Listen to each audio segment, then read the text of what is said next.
Hello everyone and welcome back to the Triple Crown Wargaming Studio, where you are joined once again by me, the Lawmaster, and both of my partners in crime. I have the Chieftain, doing a silent movie today, and I have the Duke. Hello. And you are here because you are joining us once again for another instalment in our Deep Dive series. Now, if this is your first time, the Deep Dives are a series of videos dedicated to the competitive analysis of every army book and supplement in Warhammer Fantasy Battles 8th edition. Now, in today's video, we're going to break down the End Times Khaine supplement. We're going to look at the special rules found in this supplement. We're going to discuss the changes to magic that this supplement made. We're going to analyse each special character choice with our dedicated competitive racing system. So, if you're looking for the ultimate competitive guide for the End Times Khaine, you have come to the right place. Is it a competitive guide to this? It's competitive. I mean, can you be competitive? You're mad. Of course you can. It's filth. Balance is what you cannot be. Yeah. This episode will be a little different to some of our other deep dives, just because the nature of this supplement, basically. It's quite different to an army book. So let me explain how we're going to break today's video down. Firstly, we're going to outline our rating system and how it works. Lots of you will probably skip this because you've seen it many times before. Then we will go through the Elven hosts army lists structure and the special rules attached to those army lists. It just seemed like the easiest way to do it for this one because there's three. Yeah. Just treat yourselves. They're all very similar, but there are three. Yeah. Then we'll have a move on to look at the special characters that you find in this supplement. Oh, God. Before we have a discussion about how magic is changed by the Khaine supplement. For the better, you could say. No. And then we will finish up with some sample competitive army lists. Now, we will bring you two that are written in the exact vein and kind of style the supplement intended. And we'll bring you one that shows you how you can use some of the goodness in this book in your games of Warhammer in your wholesome 8th edition battle report. That is correct. So without further ado, I think we should get cracking.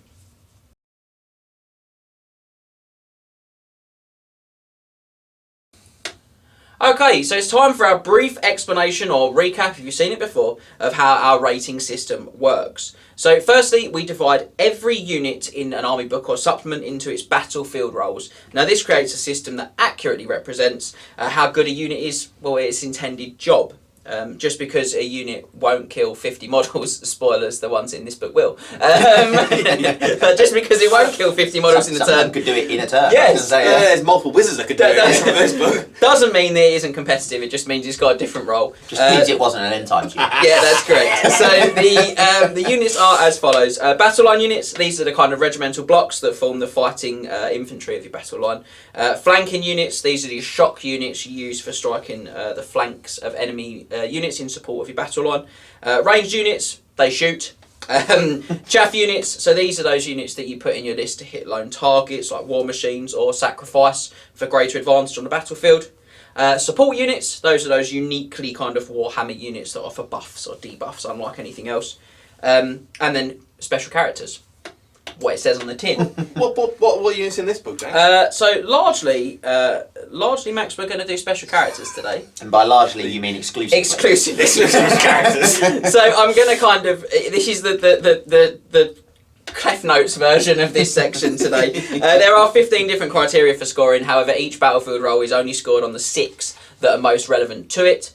Each criteria is worth 4 points, which means that a unit can get a score out of 24. I'm not going to bore you with all of the criteria for all the different types because today, as the guys have said, we are only going to look at special characters. It's the first time in 19 deep dives. Yes. We're not going for all of them. Yeah. So I'm just going to tell you how we score special characters. So special characters are rated on their output, their special rules, their synergy, their risk, their survivability, and their cost. And I can't say for once you've guessed it because you haven't heard me say that 20 times already. A handy tip in general is if a unit scores 18 or greater, it's pretty strong. Spoilers, nothing scores less than 18 in this book. No! This is all the filth. All the time! If you like the fluff of Warhammer, turn away. Just look away. I turn the camera to you now and just like, Pans to wall. So on that bombshell, we will leave the rating system explanation there. You guys are going to see some very high scores in today's episode, and we're going to take a look now at the kind of Elven host army lists and the special rules that accompany them.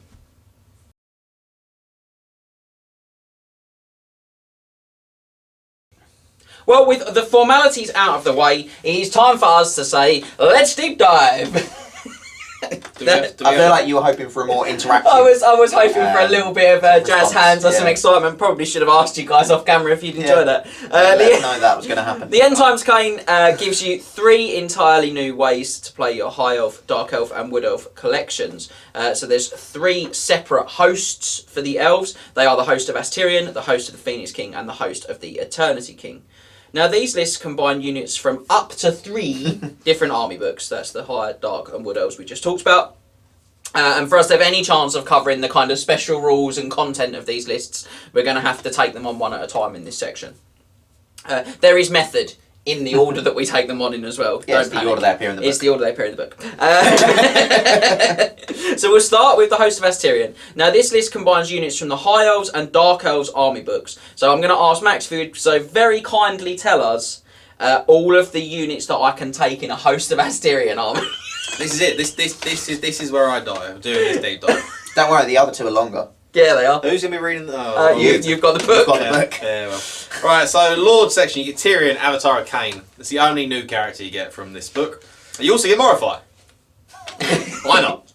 You get Dreadlords, High Beast Masters, Black Ark Fleet Masters, Supreme Sorceresses, Prince, Archmages, and Lore Masters of Hoeth. That's your lords.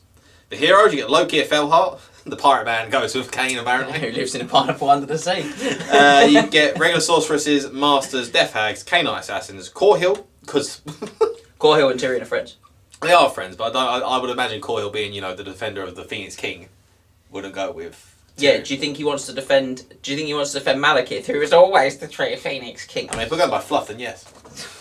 Anyway, Corhill. He made the right choice. Corhill. I'm a Dark Elf now. He didn't make the right choice, mate. He's got his eyes gouged out by Tyrion. Well, you shouldn't have looked at him. Lothern, Sea Helms, Nobles, and Mages. It's lucky you got the Lothern Sea Helm. I thought for a minute this wasn't going to be a competitive. Well, at least your Witch Elves get to reform when they get charged. Yeah, but they don't. It's just dreadful. I can't begin to explain why that rule does not work. But it doesn't work. In core units, we have Dread Spears, Bleak Swords, Dark Shards, Black Ark Corsairs, Dark Riders, Witch Elves, Spearmen, Spirit Elves, Archers, Lothern Sea Guard, Silver Helms, and Illyrian Reavers. Now Strong core section. All the core. Your Reavers and Dark Riders are going to be fighting for places in that core. No, they're not. No, they're not. The Dark Riders win. Dark Riders Oh, come on. They're just so much better. Yes. Special units, you've got Cold Knights, Shades, Cold Chariots, Harganeth Executioners, Reaper Bolt Throwers, Harpies, Scourge Runner Chariots, War Hydras, Lion Chariots of Trace, White Lions of Trace, Sword Masters of Hoeth, Shadow Warriors, Lothern Sky Cutters, and Tyrannok Chariots. You actually lose out on 2 special units there. You don't get Phoenix Guard, you don't get Blackguard. You don't get Dragon Princes either. Or Dragon Princes. Yeah, that's fair play. Yeah, you should actually settle for the White Lions. And the Executioners. And the Sword Masters. Yeah. Oh no. In rare units, you get Doomfire Warlocks, Bloodwrack Medusas, Got worried for a minute. Charybdises, Bloodwrack Shrines, Sisters of Slaughter, Eagle Claw Bolt Throws, and Great Eagles. No Phoenixes. No Phoenixes. No. Ooh. No. So that's the host of the Astarion. Yeah, it's a good list. So it has a whopping 6 special rules for us to cover as well. Now, you will see us cover these special rules in more depth in the kind of parent deep dives, if you like. So if you go to the Dark Elves and the High Elf deep dives, you'll probably find a slightly more in-depth version of these rules. We are going to recover them today, but probably not talk as long. So first up is Hatred Elves. So this replaces Hatred High Elves. For any Dark Elf unit that you select. So if they would, I think all the Dark Elf units in the book get Hatred High Elves baked in. It's just replaced with Hatred all Elves all the time. So all Wood Elves as well, all other Dark Elves. Other Dark Elves are now hated. Okay. Now this I actually think is really good because in general is when you fight other elves that you lose your reroll. That's basically the only time that you don't reroll your hits from West Strike first. So you get that back, which is amazing.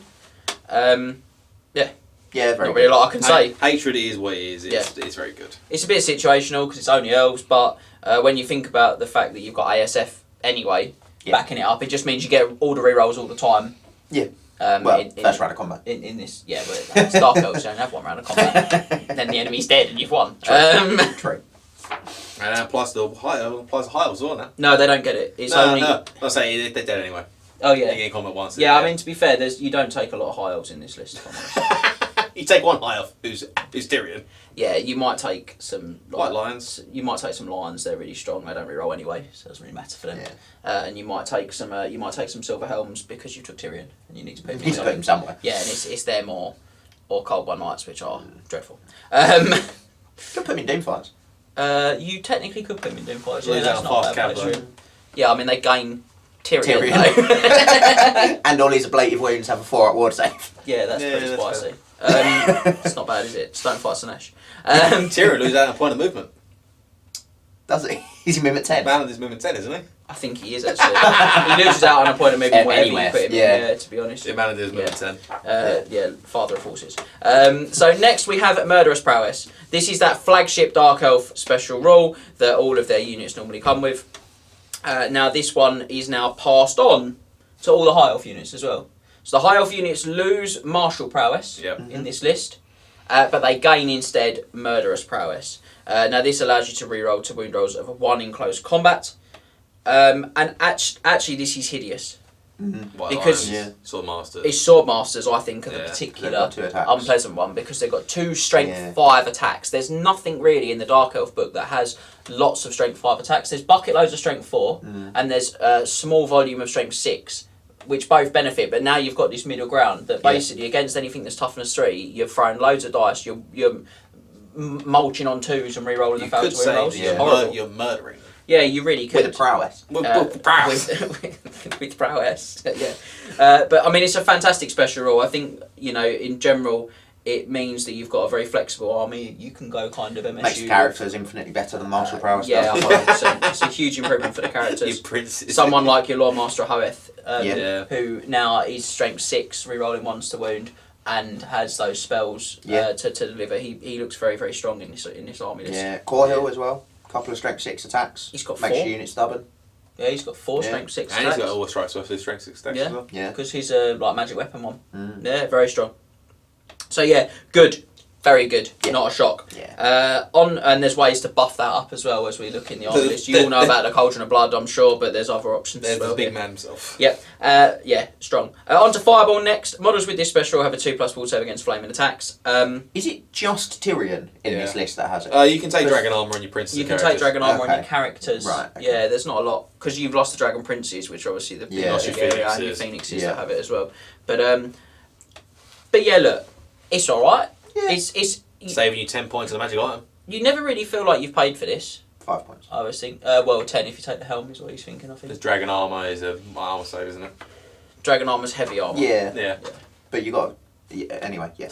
I know where I'm coming from. I always say with this is good. It's pretty it feels pretty situational. But you know what? There's a 10-point magic banner that gives you flaming attacks, and that is taken very commonly. And it does come up a lot more regularly than you think it's going to. It's always funny when your opponent goes, "Has any of you guys got Dragon Armour?" Like, "Ooh, I don't know," and they all sounded really scared. Yeah, it's good. I think it's decent. I really like it on characters like darting around on their own as well, because there's lots of flaming cannons out there. There's lots of things like Searing Doom and Fireball that you try and hit those characters with. So it's nice. Good little buff.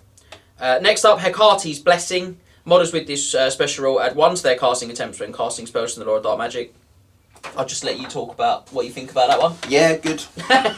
Generally, very Sick. good. Yeah. Obviously, will only apply to your Dark Elf wizards. Yes. And only on Dark Magic. But Dark Magic is a very, very good law. So you're not really. If you take Morathai, you won't use it all the time. No. Actually, I think she has a different one anyway. No, she has. Or she has it. She has it the and first plus sorceress D3. or whatever it is. Yeah, it's ridiculous. Yeah. You can get +8 to cast on the Dark Magic spells. It's absolutely right. That's not even the best spellcaster in this book. No. No. But anyway. She only got 23. Now 24. Yeah, very good on all of your Dark Elf wizards, to be fair. Yeah, I like it a lot as well because it's got that the casting values are ever so slightly higher than some of the other laws averagely for Dark Magic. I think this really helps. So yeah, very good. Love to see it. Haven't said that yet. Liliath's Blessing is next. Models with this special rule add 1 to their casting attempts when casting spells in the lore of High Magic. And you cannot stop going on lyrically about this Nope. special rule. I've literally put see High Elf Deep Dive for more info. High Magic is arguably the best lore in the game, so this is a fantastic buff. And if you start looking at your Book of High Elf Wizard, which we talk about, I talk Which about, you can no, take. Which you can take. you can actually take in this list. Yep. So you go. I mean, you know the drill. It's one dice casting with a reroll on 5 of the 8 spells in that lore. And reliably getting them off with +5 to cast. How many Book of Hopes are running around when this Civil War was going on? Dozens. Loads. Dozens, I like to think they all took a page. The page of you. Or the The photocopier in the Tower of Hoeth is absolutely on one, mate. The photocopy of Vol working over trying to get more books of Hoeth out there. Needs more toner. Top tier rule. Great rule. Yeah. Good that you haven't lost it. And then finally, for the Host of Aspterion, is a modified version of Valor of Ages from the High Elf book. So like with the Hatred, this is just changed from models. This is just changed to models with this rule, re-rolling failed fear, terror and panic tests when fighting an enemy army that contains 1 or more elf units. Right. So it used to be Dark that, elves. but just Dark Elves. It's now just, you've got an elf, thank you, I'll have a reroll. So actually, it's a massive improvement because that rule before was not great, and this is actually quite a big improvement. No, Yeah, does still mean- probably not going to use it because No, you've probably got a bit of space. Yeah, about Sandberg. And and because you're not going to take a lot of high elf units, if I'm honest. Yeah, no. It's not like you're going to have those fast cavalry units miles away from your BSB that would use it because you're going to take Dark Riders. Yeah, You might have Lothern Skycutters. Oh yeah, you might have those. Or Great Eagles. They don't have it. Oh, It's only the actual elves. No, they don't really have Eel the Claw elves. Bolt Throwers. Yeah, I suppose for them it could be good. Yeah.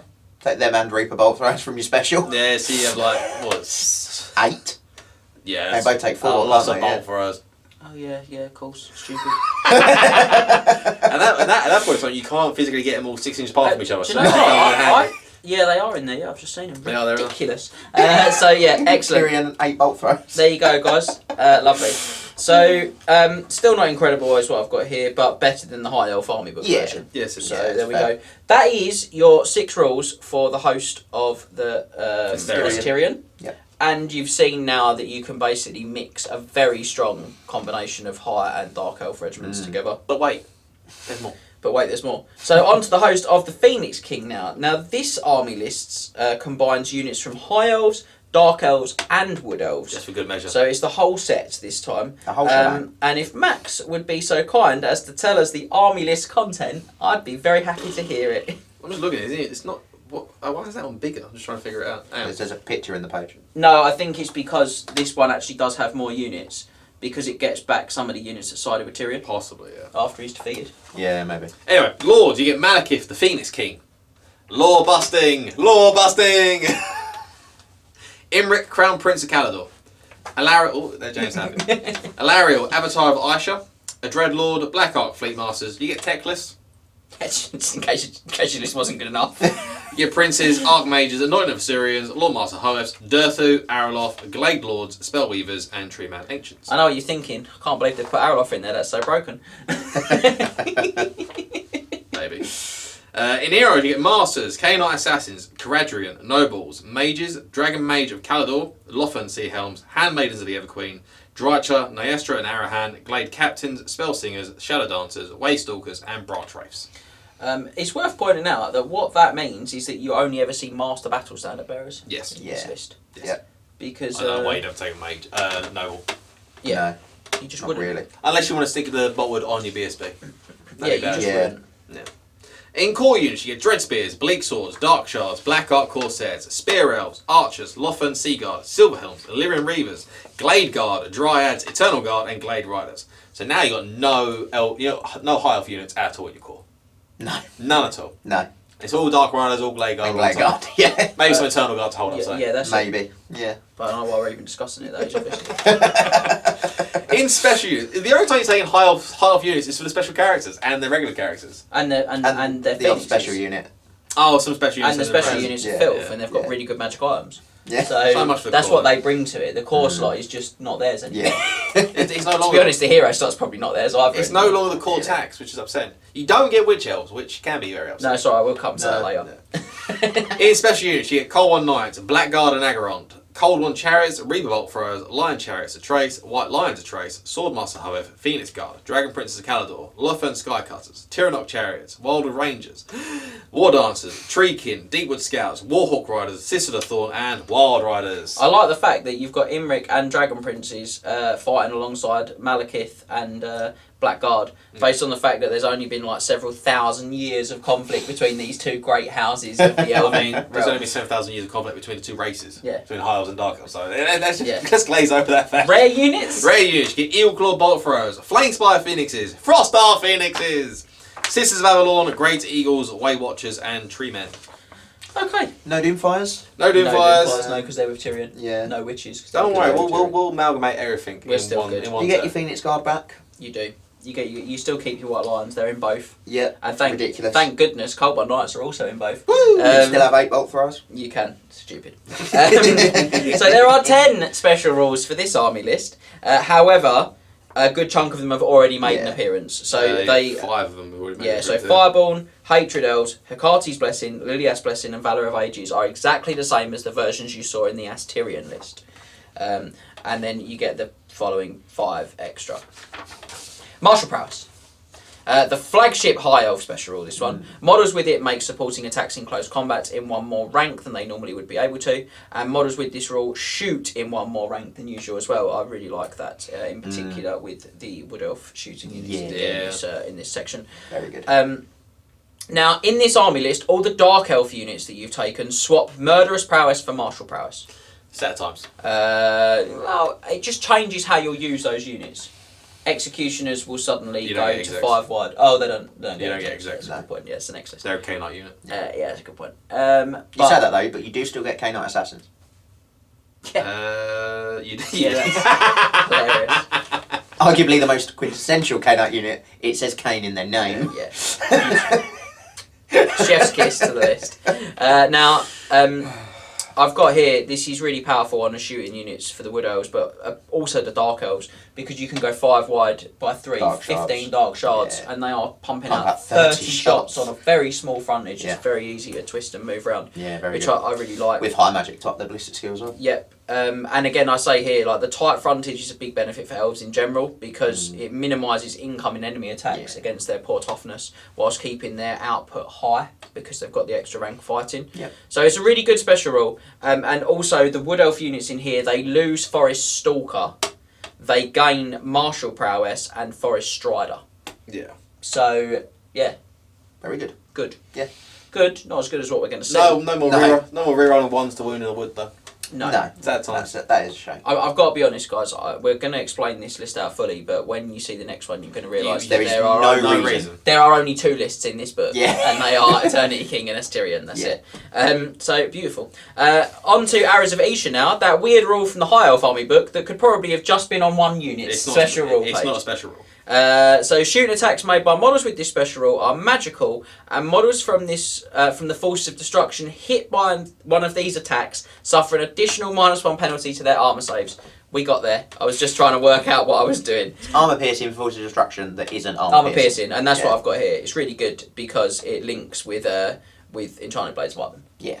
Which is amazing, which you can get Because access you to. can get Techless, because then you can take Techless. It makes, what are they called? Sisters of Avalon even better. Yeah, he's really good. They're really good. So, I've got here, the only limit really is it's only on like 1 character and 1 unit, which is the Handmaiden and the Sisters of Avalon, respectively. I'm a big fan of the rule, I just think it should be a unit thing. Yeah. I think it should Universal special absolutely. rule. Yeah. It's really odd. Yes. Blessings of the Ancients comes next. A model with this special rule, if they attempt to cast a spell whilst they are wholly within a forest, they add 1 to the casting attempt. So, not as consistent as Hecate or Liliath's Blessing. But it does apply to all laws. Yes! Yeah, that's what I've got here. It applies to every law, not just High and Dark respectively, which is really, really good. Because Means Law you of get- Shadow's really strong for elves. Yeah, Law and of Light it's is hard really to strong cast. for elves. Yeah. It means you get +6 to cast a lot of your stuff as well if you take the Book of If you Book take Asher. Book of Asher, yeah, Can do, yeah. it's very good. Yeah. I've still got here, it's a good special rule, but you will unfortunately probably have still chosen a Dark Elf or High Elf Wizard ahead of the Wood Elf one, just because of the magic items and kind of Yeah. mount options and stuff available to Yeah, them. possibly. Possibly. I think like Book of Hoeth is so strong, it's really hard to look past a Book of Hoeth High Elf Wizard. It helps out all your heroes though. And if you are looking past a Book of Hoeth High Elf Wizard, you're probably doing that because you want to do something with a Dark Elf Wizard. If you're going to go Dark Magic, you're probably going to think about the Pegasus thing. Yeah, and if then you go poke Dark Twilight Magic, and some magic resistance, very easy. even forgetting all the items though, if you're going Dark Magic, you might as well go with the Dark Elf Wizard because you know they're going to be on Dark Magic, so they're always going to get the +1. Yeah, You don't that's a have really to be good in the point. wood. Yeah, so And if you're going any other lore, you go with the High Elf Wizard because you've got Book of Hoeth. and I think your point was right there though, Max, that actually is probably the level 2s Better on the and heroes. 1s that you're going to see this on, just hiding at the back. And actually there is another big thing that I forgot to mention at the beginning, which is none of these hosts get the free Wood Elf Forest.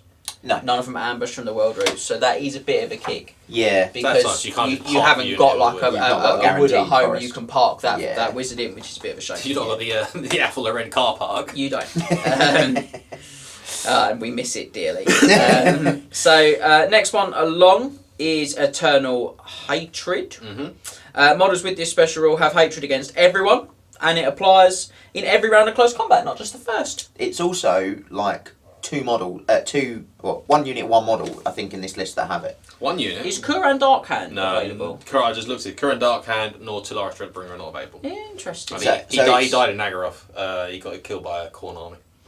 So it's Blackguard are the unit that have it. And I'm assuming Malekith Big does it. Malekith? Yeah, Big he Man, does, yeah. the Phoenix King does have it. Yeah, so there's two units. Same with Arizalisha. Yeah, like what's his face saying here? Matt's Darkblade ain't here anymore. No. Yeah, I've just put it's a really good special rule. Unfortunately, very little has it. Yeah. The rest just have to rely on always strikes first. That B tier rule. And all the high initiative you already got. Yep. And Hatred Elves. And the last special Don't rule. get Hatred Elves. in Oh, the- you do get I was Hatred gonna say they Elves. do. Yeah, Hatred they Elves. do, yeah. Don't worry, they do. The last one is Forest Spirit. So models with this rule have magical attacks for close combat and shooting, and have the Forest Strider special rule. In addition, if they are not a mount, they have a 6+ ward save and are immune to psychology. This really irritates me. I'll probably say Why the it same doesn't thing. affect mounts? Why doesn't it affect my Forest Dragon? Like, just because some dude jumps on his back, he forgets how to have a 6+ ward save. Really? And get scared. I'd say technically just You leap on my back and I'm like, Scott, I'm scared. hold me. That's a hold me closer. Hold me closer, tiny elf man. That's what happens. Hilarious. Other British pop icons are available? Is that one? No, nothing that works in this sort of sense though. Okay, lovely. Just imagine it's just a wood elf just holding to the neck of the dragon. I imagine he's holding on for dear life. I have put here, it's not bad, with the high magic lore attribute from High Elves though, it actually could be quite nasty. Yeah. You could sort of park them in a unit of Dryads that still get the lookout circles, they're all still infantry. Yeah. And they'd be wrong base sizes though, wouldn't they? yeah, just stick out the incompatible end of the base. unit. But again, I was dropping him in a unit Treekin. Yeah. Can't really But complain. don't with worry, that. because there is a character you don't need to have. Oh, yeah, don't worry about you don't it. need to boost your ward saves at all. So that is the host of the Phoenix King done. Yeah. And now we move on to our final list, the host of the Eternity King. The second one that you would take in this. Yes, this is actually pretty simple. It has all of the special rules we just discussed for the host of the Phoenix King. Yep. It's all the same. Mhm. There's nothing new, and I don't think there's anything that's lost either. I think it's literally a carbon You copy. get all the rules from both the Phoenix King and the Asterion. Yeah, Yeah. and then I've got here that... Oh, you also gain Murderous Prowess. Sorry, yeah, which is the one that is missing from the From host of the Phoenix Phoenix King, King, yeah. This is because in this army list, all the High Elf units gain Murderous Prowess and keep Martial Prowess. Lovely. All of the Dark Elf units gain Martial Prowess and keep their existing Murderous Prowess. And all the Wood Elf units, Gain both. they lose Forest Stalker, all the Wood Elf units. Oh. They just gain Martial Prowess, Murderous Prowess, And Forest Strider. Best of all worlds. Yeah. I've got here, it's a pretty good trade. Yeah, pretty good. It just makes elves beyond ridiculous. Yeah. It really does. They suddenly It really have does. massive volumes of attacks on tiny frontages. They reroll their wound rolls. They're broken. I'm sorry, they're just broken like The this. Eternity And King is mad. I am a 18-year elf veteran. I've had Dark Elves, sold them, got a Wood Elf army, got a High Elf army. They're just so broken when you do this with them. Yeah. It isn't even fun for you. It isn't because it's just like It's not fun for the family. Blend, turn, blend, I might go hit. Don't want to blend that. I don't want to blend that. Oh, I've got another unit. I'll just blend both. It's just silly. Why It's just not, silly. It is stupid. And this one really does combine almost every single unit available in all 3 books. It's not quite all of them, but it is basically all of them. So, Max, could you let everyone know the units in this hot mess of an army list that I've put here? Let me just warm up Take the a old breath. lips. In Lord, you get Malekith the Eternity King, Imbric Crown Prince of Calador, Alariel Incarnate of Life, Crone Hellebron, which is her first appearance. She wasn't even in the Asterion. No. Well, because she won't team up with Morify.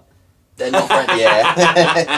And Morify and Tyrion are totally like, boom, we're together now. Yeah, of course, she's mad. Yeah. Yeah. You get Dreadlord, Supreme Sorceresses, High Beastmasters, Black Ark Fleetmasters, Alafanar after he shoots Malekith. Princes, Archmages, Anointed of I don't Syrians. like him anyway, do you know what I mean? Let alone when they like then ruin his fluff further. I'm like, you could have actually made him worse. Ow. After he's killed Tyrion and shot Malekith in the arm. Yeah. Lawmasters, however, Durthu, Araloth, Glade Lord, Spellweavers, and Treeman Ancients. In Heroes, you get Shadowblade, who's another first appearance in a army list this time around. Still rubbish. Yep. Sorceresses, Death Hags, Khainite Assassins, and Masters, Caradrian, Nobles, Mages, Dragon Mage Caladors, Lothern Sea Helms, Handmaids of the Everqueen, Drycha, Naestra and Arrowhand, Glade Captains, Spell Singers, Shadow Dancers, Waystalkers, and Branch Wraiths. Core. Dread Spears, Bleak Swords, Dark Shards, Black Ark Corsairs, Dark Riders, Witch Elves, Spear Elves, Archers, Lothern Sea Guard, Silver Helms, Illyrian Reavers, Glade Guard Dryads, Glade Riders, and Eternal Guard. You gain Witch Elves. Yeah, which is a huge gain. Solidifying the fact there's no high elves in core. Yeah. In special, if there was any doubt. Yeah. Special units, you get Cold One Knights, Blackguard and Agaron, Shades, Cold One Chariots, Harganeth Executions are back in.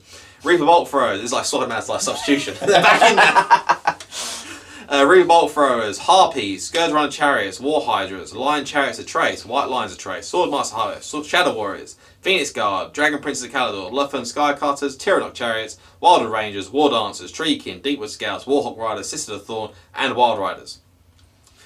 Gain All Shadow special. Warriors. You gain Shadow Warriors. Yeah, Yeah. it's lucky because we weren't very good without them. They're nice scouting units, but you got They're Shades for that rubbish. And Deepwood Scouts. Yeah. And They are Deepwood literally Scouts. the worst of them. They are the 4th best out of 3. Yeah, they are. Treekin are better scouting skirmishes than Shadow Warriors. Rare units, you got Doomfire Warlocks, they're back in. Doom Bloodwreck Medusas, Charybdises, Bloodwreck Shrines, Sisters of Slaughter, Eagle Claw Bolt Throwers, Flamespire Phoenixes, Frostheart Phoenixes, Sisters of Avalon, Great Eagles, Weight Watchers, and Treemen. Would you like to cherry pick all of your favourite filth? Congratulations, you can do this. It's insane. Also, it's 50% Lords and Heroes if you use it as intended. So You can take Big Malekith, you can the- take Big Imric. the combos are just beyond. You also don't have to take core. You do have to take core. Do you have to take Do you have to core? still take core? Archaon. It's Archaon. that Oh, you is it use for Archaon? core. Archaon, okay. which just Still take throws core. the book out the window. Yeah, okay. You want 25 battle standard barracks? You can have 25 battle standard barracks. You know, as many as you can make. And that's it, really. It's ridiculous. This list is the filth. Yeah, all you're missing out on really is Morithai. That's it. And you can That is supplement it. that with Alariel Incarnate Yeah, of Life. exactly. Wait till we get there. I like Yeah. the fact that in the order of this book, you start off with Magic of the End Times. You're like, but so reading was like, oh god, what are they going to do to the army? So you're like, oh god, no! It's just crazy. They are just so ridiculously filthy. Yeah. When you play them actually like this as intended. Yeah. What was causing a weakness in your High Elf army? Oh, was it that? Put in some Dark Elves. And it's just it's that ability to just tailor the absolute insanity. I remember when these were all the Tournament Rage, the Eternity King lists, and you would just see so many different builds because there was so much stuff you could do that was filthy. Yeah. And the characters, then you're Yeah, like, then you add in and the these characters. characters are also ridiculous. So Because that's the thing, you can take it and go, right, well, I've got a Wood Elf army. What my Wood Elf army is missing is like a big sort of anvil unit that can just sit there, so I'll add in White Lions. Yeah. Or you go, right, I've got a Dark Elf army. What am I missing from a Dark Elf? To be honest, not a lot Not from much. a Dark Elf army, but- but I'll add in some Frost Darts. yeah, well, I'd always swap my Executioners for White Lions. Probably. Because Yeah. I've got Forest Stride, I've got better save against shooting, Yeah. and otherwise I'm I've got all exactly the the same same now. rules, Oh, yeah. and I'm stubborn. And Yeah, I've got don't access have to Killing Band of Blow. the World Dragon. That's all you lose is Killing Blow. Yeah, but I gain Band of the World Dragon Yeah. and Stubborn. Yeah. It's not even a contest in my head. But you go, oh, I've got a half army, I'll swap all of my core out. Yeah. Your Banner War I've Dragon. got Dark Shards, I've got Dark Riders, I've got Glade Just imagine my like standard competitive high elf list for a minute. The one that I've used forever. So Book of Hoeth, Phoenix Guard, level 2 life, BSB, White Lions, 2 Frostheart Phoenixes, big block of Sea Guard, and some Reavers. Some Reavers. Yeah, the Reavers are now Dark Riders. Yep. The big block of Sea Yeah. Guard are now a fat unit of crossbowmen. Yep. Or Witch witches. elf. I mean, I haven't got a cauldron, so maybe I wouldn't with the witches. But to be honest, I could still throw them away without a cauldron in that Yeah. list. But I mean, crossbows. Just swapping them for crossbows alone I've just doubled the number of shots. Yeah. Yeah. You lost some range though. Have you lost No. range? No, on the because Seagull? Seagull Seagull have is a got regular bows. bows. Exactly Yeah. the same Yeah. range. And you gain arm piercing. I've got shields and I've gained armor gained armor piercing. piercing. Or I swap them. Forget that. I swap them for Glade Guard. And all I their go from magical like arrows. 30 Sea Guard to like 20 Glade Guard, but they're all poison. They've got armor piercing. They've got more range. And this is just a base substitution. Then this Yeah. is where my biggest problem with this comes in. It's the fact that what I can do is take a really strong list and go, I just need to make a simple sub. Got like, Dark Elf list A, I'll just swap the Executioners for White Lions because now that unit's stubborn. Yeah. Your rare slots are fighting. Doomfire Warlocks are fighting with Frostheart Phoenixes. Though. Yeah, that is about it. I mean, for Wood Elves as well, the amount of Wood Elf lists that you saw, I mean, just Wood Elf list A, avec, 6 bolt throws. Yeah. Yeah. I must say, Wood Elves come out this quite nice to be honest. They get Yeah. all the filth everywhere. You can do so many different Wood Elf lists as well because you can go like sort of combat Wood Elves with like Treekin, Eternal Guard from your core. You could go Witches instead of Eternal Guard. Oh yeah, way better. With a Cauldron, you then go Frost Hearts. and just a fat unit. Then Yeah, or you go Super Avoidance and you go Doomfires in your rare. Yeah. Bringing them in is Sisters. insane. Bringing Doomfires Disgusting. in is insane. Suddenly, And Dark when you look Riders at in your like my core, sort of not standard Blade list, Guard, I've got Blade that Riders. Dark Magic Wizard and a Death Wizard. Yeah. I can drop the Dark Magic Wizard and just spend her points on 10 Doomfire Warlocks. Yeah. Because, and that's 2 lots of Doombolt. Yep. And it's zip zap. The idea of the fat unit, like 15 Wild Riders with Boltwood Noble in there as well. Yeah, could do. Yeah. Yeah. It's a well, I mean, to be fair, that hurts them. But you know what? Because they lose their fast cavalry. But you know when they don't lose their fast When you cavalry? put a Master in there. When you put a master in there. No, but Or I just Dreadlord. take a regular horse. No, No, they can't. they're Can I all just barded. not- okay. They're barded to All fill my barded. steeds. Oh, well, they come unbarded. Even unbarded, they don't have the fast cavalry Okay. special. Yeah. No. Oh, is it Reavers specifically that have fast Reavers have cavalry? fast cavalry. Yeah. Okay. But again, you look and go, but that master in the front row doesn't. He's got fast. And That's not Boltwood though. It's not Boltwood. no, but it's still absolutely insane. Yeah, it is ridiculous. Like, it's really powerful. So, yeah, look, we can't really say a lot else. We want to be positive. If you don't like friends and you do like winning without any skill, this is the list for you. Don't like the fluff. No, hate the fluff. Yeah. Can't polish fluff, can polish trophies. If that's your attitude, you've come to the right place. I'll be less salty in the next section. We're going to move on to look at the Elven Hosts special characters now. Get ready. This is even the worst bit. It's not even the worst bit of this book.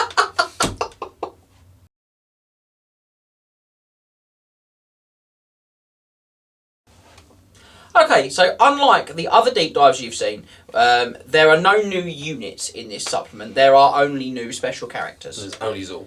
There is only Saul. So furthermore, as we've already rated every unit in the individual elf deep dives, we are not going to go back and do all of that again. We are sorry, but it's just not going to happen. We don't have like 15 hours No. to do And neither 3 do you. army books worth If of you rating. want to check out those ratings, go back to those deep dives and check them out. To be fair, you'll get a better version anyway because we'll have gone into much more depth in those, I'm sure, than we would if we were trying to do like 80 units in one video. So let's just be real. So enjoy those, and now you can take a look at the 6 special characters that are presented The here. 6 ridiculous special characters. Yes, so they include the only special character so far, and I think probably is almost fair. I think it's pretty confident I can say probably ever that will score 24 out of 24. I can't think of anyone that will score 24 out of 24 other than this one that we've got left out of Thanquil and Arkil. I don't think Big Arkham will get there. No, because his risk is not going to be a 4. He's level 4 wizard. Yeah, but you're going to put him in. Yeah. You're not Yeah. paying 700 points or Yeah. whatever it is to stand him in a battle. 810 points. Yeah, I'm not. So we have got Malekith the Phoenix King, Malekith the Eternity King, Tyrion Avatar of Khaine, Imric, Crown Prince of Kelador, Alariel, Avatar of Isha, and Alariel, Incarnate of Life. That is quite the list of setting-changing special characters. You like fluff? No, you don't. I've included their full titles so that you can not, so we can kind of ensure that we're not getting ourselves confused between the army Yeah, versions because it'd of these be characters. confusing if we said Malekith, Tyrion, Imric, Alariel, and Alariel. Yeah, and there's also Alariel and Malekith in their respective books. books. And a Tyrion. Yeah. So, I've tried to be clear. So starting with Malekith, the Phoenix King, who comes in with a horrifying competitive rating of 20 out of 24. Good start. Strong start. Yeah. We get there with a 4 for output, a 4 for special rules, a 4 for synergy, a 2 for risk, a 4 for survivability, and a 2 for cost. So this is just the base version. it's a score that goes to show how far the rules have progressed in terms of these special characters. By book 3 of the End Times, we are in silly territory. We're sitting in 14s like Krell in the 13 in a Gash book. Yeah, Malekith is Omni-Threat. He is a powerful wizard supported by his Circlet of Iron and rock-hard defense against non-magical attacks. So it's probably worth us starting with those two items. We're going from magic items. Yeah, we'll just go for the two of them and then we'll actually... Okay, so magic. So he has a Circlet of Iron, which is the first one James mentioned, which is an arcane item. Once per magic phase, yours and your opponent's, Malekith can use a Circle of Iron to add a single bonus dice to any of his failed casting or spell attempts. This can contribute to an irresistible force and a It's miscast. done after he fails. That's what's so filthy about it. Yeah. It's pretty good. Yeah, I think... Does he still keep Hecate's Blessing in this list? No, he doesn't. Okay, no. interesting. Bit of a shame.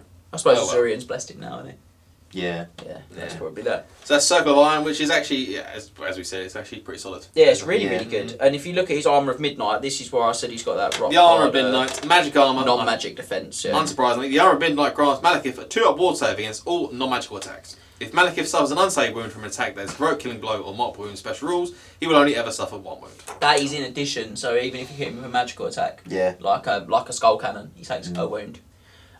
Which is actually pretty off right because he's got 9 wounds. Yeah, and this is what I've got next. The combined profile, baked in army buffs.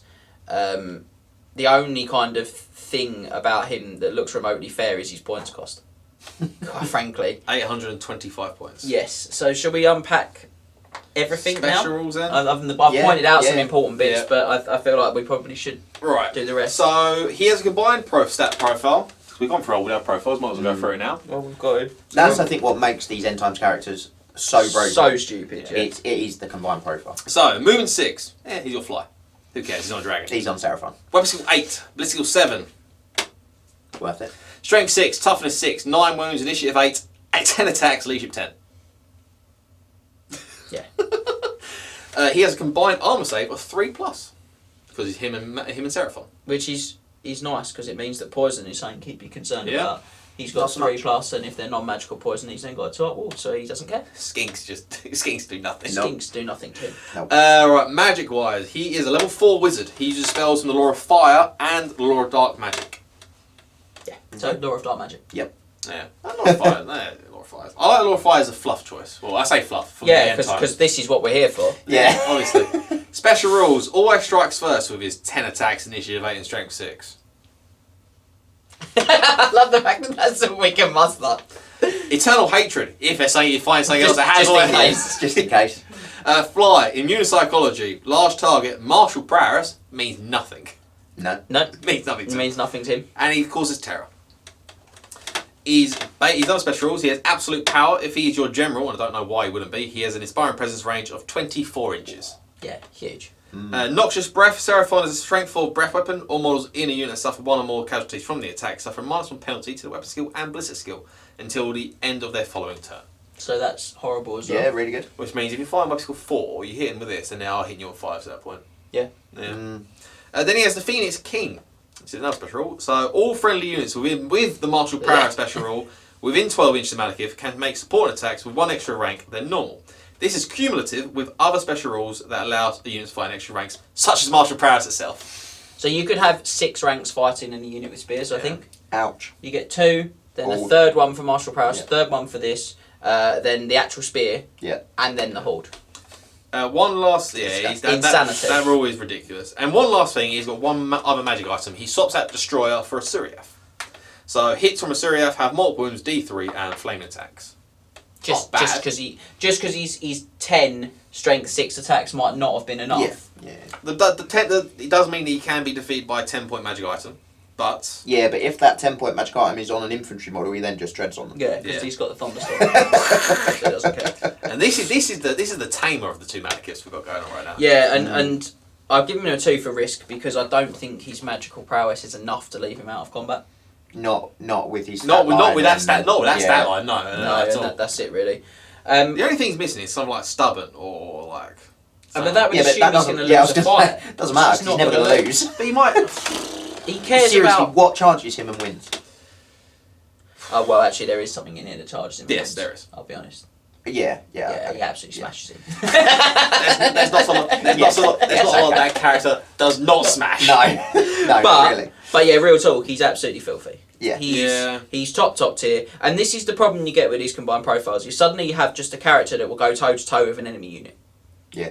And Because even if you challenge him out, he'll get so much overkill he won't run, and then in the next round of combat he will absolutely mash you because now the dragon's attacks are combined in with the ASF. Yeah, and Yeah. with the magic the weapon. magic weapon. Yeah. In the multiple wounds, it's just beyond Yeah. silly. Beyond 10 strength silly. 6 attacks. You should get flaming sword on this guy. He's a full wizard. You might get it. Yeah. If he decide to go with fire. Yeah. It's when you start rocking Word of Pain Yeah. from Dark Magic with him. Yeah. He flies as well, so the vortex from Dark Magic is all Power from darkness. very viable. Make Power strength from 7. Darkness Yeah. make himself strength 7. Yeah. What else is out there? Shroud of Despair. Flying around with Shroud. Yeah. Yeah. Yeah, and he calls his terror, so Yeah. there's inbuilt synergy there. Just beyond sick. So Good yeah, bolt. Ah! 20 out of 24 for him. Next up then is Malekith again. Just when you thought it was safe to go back to the fluff, No, it's not. Malekith, the Eternity King, comes in with a competitive rating of 22 out of Managed to 24. claw another 2 points into. Yeah, so 4 for output, 4 for special rules, 4 for synergy, 2 for risk, 4 for survivability, and 4 for cost. It's literally just that risk again because you've got to put him in. His profile is actually better if that was possible. It's odd because he's a second 1,000-point character, and Yep. the other 1,000-point character gave him a 3 for cost, and that was Nagash, and this guy's got a 4 for cost now. Yeah, well, I'm really pleased you brought that up. Yeah. So I've got here, if the Phoenix King Malekith wasn't enough, Eternity King turns the volume up to 11, at 175 points more than the previous version. So he's 1,000 versus the 825. You may be asking how I've got to he's undercosted. And I'm going to rant at you. I'm sorry. So for the 175 points, you get Lawmaster, Law of Shadow, a wizard level, because he's level 5. Yeah, okay, that's the thing. His magic weapon loses flaming attacks, gains +1 to the D3 wounds, so it's now D3 +1. That is way better, because it now can't be undone by the magic item. Yep. Absolutely ridiculous. He re-rolls all failed to wound rolls because he's gained murderous prowess. And his Eternity King Should we go is for an it? upgraded Phoenix King. We'll Yeah. touch on that in a minute.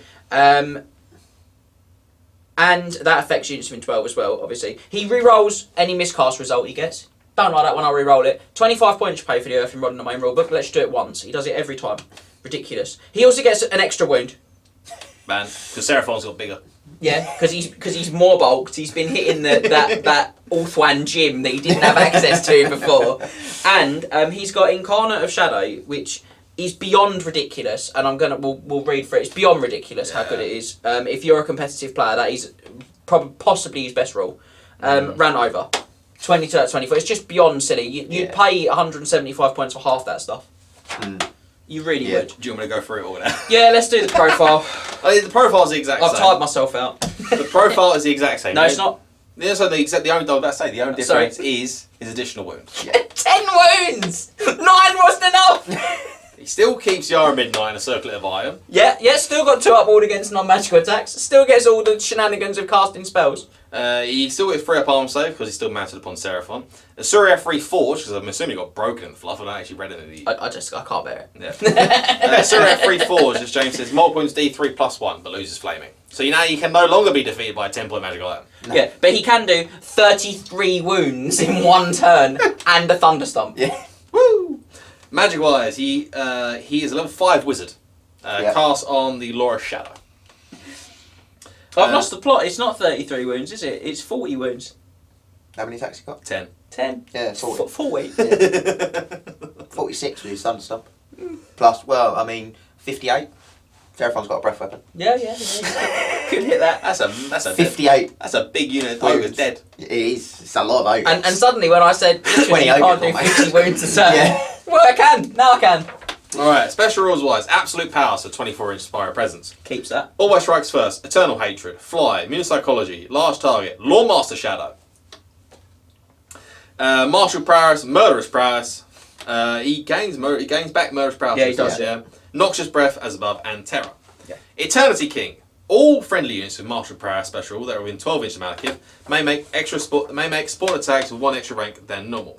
Same as the other one. So 6 ranks, Yeah, potentially. so cumulative with Martial Prowess in itself. In addition, Malekith and all friendly units that are with Murderous Prowess within 12 inches of Malekith reroll all foul rolls to wound.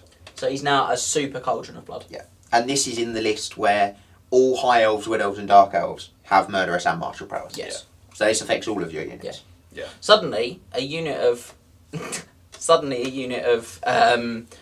5 what are they called? Wild Riders could go 1 wide, 5 deep, and 4 of them can fight. You'd lose a lot of attacks, to be fair. But they could fight. But they could fight, yeah. Hilarious. Shadow Sorcerer. If Malekith suffers a miscast while casting a spell, you may reroll the result on the miscast table and must accept the second result if you do so, But even if it's worse. You're just not going to worry about, like, 8 you don't care about, because he's got 10 wounds, Yeah. and he's got... It wounds on him a 4+ It anyway. wounds him on a 4+ as well. The only one so you- 8 and 9 he doesn't care about. 7 he doesn't care. That's the 7, one he makes 7's contact. beautiful. He doesn't care about 6 or 5 either, because they're a small template over his head. He takes 1 hit. The only one you're rerolling is Dimensional Cascade. And maybe Power Drain. Power Drain. Maybe. Yeah. I'd risk the Power Drain and keep it, because you might just lose 1 wizard. He is a level 5. You as might just well. go down to a level 4. Oh no. Yeah. And even if he went down to like a level 3, he's still going to have 5 spells. Or 4 spells. No, 6 spells. 5 spells. 5. Yeah. And let's 7 not forget, Spellmaster. if you're using him, you're using Khaine Magic as well. Oh, no. No, we're not. Later. We are forgetting Please, that. later. Right, so that's that. An Incarnate Shadow. Here we go. This is Jane's favourite special rule. At the start of your remaining move subphase, select 1 friendly unit within 12 inches of Malekith, or Malekith himself. The target unit gains the Ethereal special rule until the end of the subphase, and instead of moving normally, can immediately move 20 inches. My witch is a bit out of position.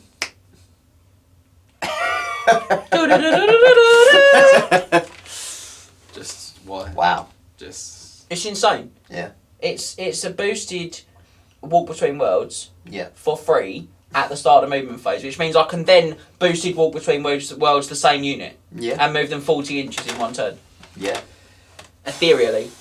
For all those fanatics. I was just about to say fanatics everywhere. just how which elf you. I heard a great cry, like 1,000 fanatics screaming out in pain at the same time. He is redonkulous. Yeah. Yeah. He's not even the best character in this book. No. 22 out of 24, guys. This is if you just use him once, just And no, do you know what? I haven't even said. He's on a 50mm base. yeah, he is. You see, he's on the old S dragon. Seraphon's an old S dragon. Oh, amazing. I've got him downstairs. Amazing. It's not yours, it's John's though, isn't It's it? John's one, yeah, but he's sitting on a downstairs. shelf downstairs, though. I mean, Amazing. if you find a mate, just explain it. So listen, we're gonna use the end times characters. Just see what he does and go from there. Yeah. And I realise how much you've been missing out on life elf. Then apologise to your friend, buy them some pizza, and never use the rules again. You also have to wipe your own memory because once you've used him, you can't go back. No, it's hideous. Okay, so let's move on. Next up, we have the antagonist of our tale. Oh god, this guy. That's Tyrion, Avatar of Khaine, who is going to gallop in with a competitive rating of 18 out of 24. You might see I that. know what you're thinking, disappointing. That's a combat character. Yeah, I think this is actually the highest rated pure combat character that we've had of any deep dive. Yeah. He gets 4 for output, 3 for special rules, 2 for synergy, 1 for risk, 4 for survivability, and 4 for cost. So I thought we'd go through him, and then I might talk about how we got to 4 for cost, because I think that's probably the only one that looks a bit contentious with him on paper, and then when we explain it out, you guys will be like, oh yeah, that's fair. So, stat-wise? Yeah, let's start there. Stats. Tyrion is... Just tens, isn't it? Quite Quite a few. Movement is 5, but he's on Malandir, so movement 10. He's also the only character that's not got a combined profile. No, he's cavalry. Yeah. He's still just cavalry model. To be fair, no, Alariel hasn't. But she's not. She has to have a mount. She has to have a mount. That's what I'm about. The She doesn't have one, though, does she? So, Tyrion himself is web skill 10, bliss skill 7, strength 5, toughness 4, 5 wounds, initiative 10, 5 attacks, leadership 10. Malandir is movement 10, web skill 4, strength 4, toughness 3, 1 wound, initiative 5, 2 attacks. 2 strength, 4 attacks from the Initiative horse. 5. Yeah. So Lord of all horses. Yeah. Not Shadowfax. Special rules wise, always strikes first. Obviously. Frenzy, 6 attacks. Immune to psychology and murderous prowess. That won't matter, as we'll find out in a second. Yeah. Other special rules. Except in one very niche scenario. Yeah, which we will. He has the Shadow of Khaine special rule. Tyrion, Avatar of Khaine, and all friendly units with murderous prowess special rule within 12 inches of him. Reroll all failed rolls to wound in close combat. He is from the Asterion, so all your models in your army have murderous prowess. It's just mental. You how thought it was good mental that is. on. You thought it was mental on Malekith a second ago. This guy's on a smaller base side. A smaller base side means it's a bit worse. It's less good, yeah. But No, he's on the same base, isn't no, he's on a 40. No, he isn't. no, he's on a 50. 50. He ranks up with He's Cav. on the same base. He's on the same base? Yeah, yeah. Yeah, And he he's ranks same- up with Cav. You He's could same technically put size. him on a 25 because he used Because just he is Cav. Cav. Yeah, but yeah. You don't get the nice scenic dead elf at the bottom. No, of I the like base. the dead elf. I like that. It's funny because that's the same base size as Malekith, who's Yeah. on a dragon. Yeah, but he can get a lookout cert. But he's on a 2 attack initiative 5 horse. Yeah. Woo! He can get a lookout cert though, which is huge. Yeah. Then he has Avatar of Khaine, so Tyrion knows a spell. He knows to summon the glorious dead innate bound spell. It's the opposite. So this is summon the glorious dead. Innate bound spell, power level 10. Summon the glorious dead is a summoning spell. So see page 9. Go. We did that in the deep Nagash. dive for Nagash, and we'll do it again here. Summoning spells are like a new type of spell that allow you to raise a unit onto the tabletop or bring a unit onto And the it's tabletop that wasn't there before. Very specific sets on how you can rank them up and what comes. Yeah, first. they Yeah. never give away victory points is the other thing No, that's really dirty. I think you can give them like full command, but no other upgrades, You- or like no like magic weapons and items. And Yeah, I stuff. think magic equipment is off the Yeah. table, but I think give regular them full upgrades command are and just equipment. fine. They have to be at least 5 wide. If you get to 5, you can either extend the front rank or keep going backwards. I think. Some units can be upgraded to include any options listed in the Army of Centuries, but must adhere to the minimum user size as normal. Yeah. So you can take Magic Banner. Oh, okay. Yeah. Some units must be deployed wholly within the spell's range, at least 1 inch away from all units, buildings, and possible terrain. Unit can be placed in any facing direction and in any legal formation. Does not need to be deployed in the castle line of sight or forward arc. If some model includes more than 5 models, its front rank must be at least 5 models wide. Some units cannot be dispelled and cannot award victory points under any I circumstance. think in our FAQ we say they can't have magic Yeah. equipment. I think that's where you got that from. Yeah. Finally, if some unit cannot be deployed because there's not enough room, the unit does not interplay at all, although the spell's law attribute may still apply. Yeah. There's no law attribute here. No. So the spell itself, summoning spell, range of 18 inches. Tyrion summons a single unit of 2d6 plus 3 skeletons. See below for the profile, special rules and equipment. They're just vampire count skeleton warriors, so they're movement 4, weapon skill 2, strength and toughness 3, initiative 2, 1 attack, rubbish leadership. Do they have undead? They are Yes. undead. Okay. Unbreakable, unstable, fear, described in Warhammer rule books. When charged, unit special can only elect to hold. Lastly, special cannot make march moves unless within 12 inches of the general, which is going to be Tyrion. They still get that, yeah, it's ridiculous. You can instead, you can boost the spell. You can instead choose to summon a single unit of 3d6 plus 2 skeleton warriors. In which case, the casting value is increased to an innate bound spell power level 15. Alternatively, you can choose to summon a single unit of 46 plus 1 skeleton warriors. If you do so, the casting value is increased to 20. Yeah, Like the biggest bound spell power level cast ever. You don't. You No. just do the base one. Yeah. So this is really strong because the frenzy can be offset. You can now summon a unit behind something Tyrion's charged, knowing that he's going to blow through it, and then only overrun a few inches to keep him in position. Yeah. It's really horrible. It's also free chaff, which any Yep. vampire counts player knows the power How that good that can is, be. yeah. I mean, the base Yeah. version is literally raised dead. Yeah, it's just But amazing. Skelly's not But zombies. better. Yeah. Now, a lot of you guys might think at home, this is all sounding quite good, but there's no screen about why this is the best combat character out there. We haven't got to it. He's No, and he definitely is. He Yeah. is a beast, yeah. So, magic items wide, this is where it gets a bit crazy. He still keeps the dragon armor of Venarium, so 1 up arm save, 4 up ward save, and fireborn. Tough as nails to kill. And this is where that Phoenix King, Yeah. Malekith, is in a world of trouble Yes, against yeah. him. Because Tyrion has a 2 war save against him. Heart of Avalon, enchanted item. The Heart of Avalon gives Tyrion Avatar of Khaine magic resistance 2. Woo! In addition, It's got if against spells as well. Tyrion suffers an unsaved wound that would kill him, including unsaved wounds that killed him as a heroic killing blow, or multiple wounds special rules, roll d6 before removing as a casualty. On a 2+, Tyrion negates the wound and the Heart of Avalon is destroyed. Otherwise, Tyrion is removed as a casualty. You got to kill him twice. Yep. Well, you've got to do 6 wounds to him You got to do 6 wounds. Yeah. because he's got 5. And this is the biggie. This is it. This is the Widowmaker. The Sword of Khaine. Yes. Everything out there.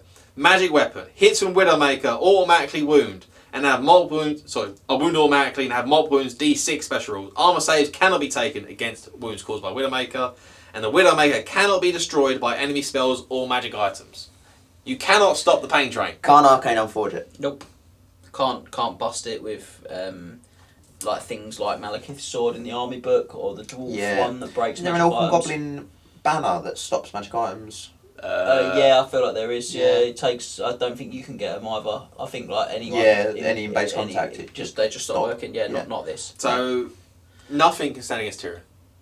Except a very niche goblin. But yeah, a goblin wizard without a magic weapon that uses a Khaine end time spell to steal the magic weapon from him. I'm going to go over that spell we go over Khaine Magic because that's quite funny. Um, the only character I feel like has a chance is Big Arkel. Yeah.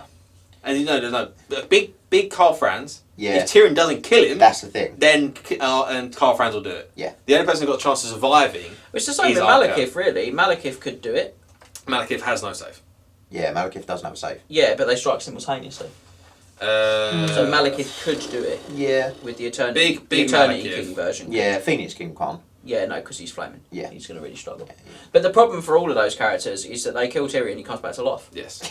Yes, that is the big And thing. then Do he you gets the roll, do second you roll bite of his the cherry. Heartstone immediately or at the end of the phase? Before removing as a casualty. So you probably you could get some fun stuff. Only hungry fun stuff against him. What are you thinking? Well, because if, say, Malekith, Eternity King Malekith did his 2 attacks, all of his attacks, All your saves are done at once. are they all done at once? That's Yeah, when, you do all your saves at the same time. is that not just quick rolling though? And technically they should be done one at the after. No, I don't think so. I think that because all the hits hit him at the same time.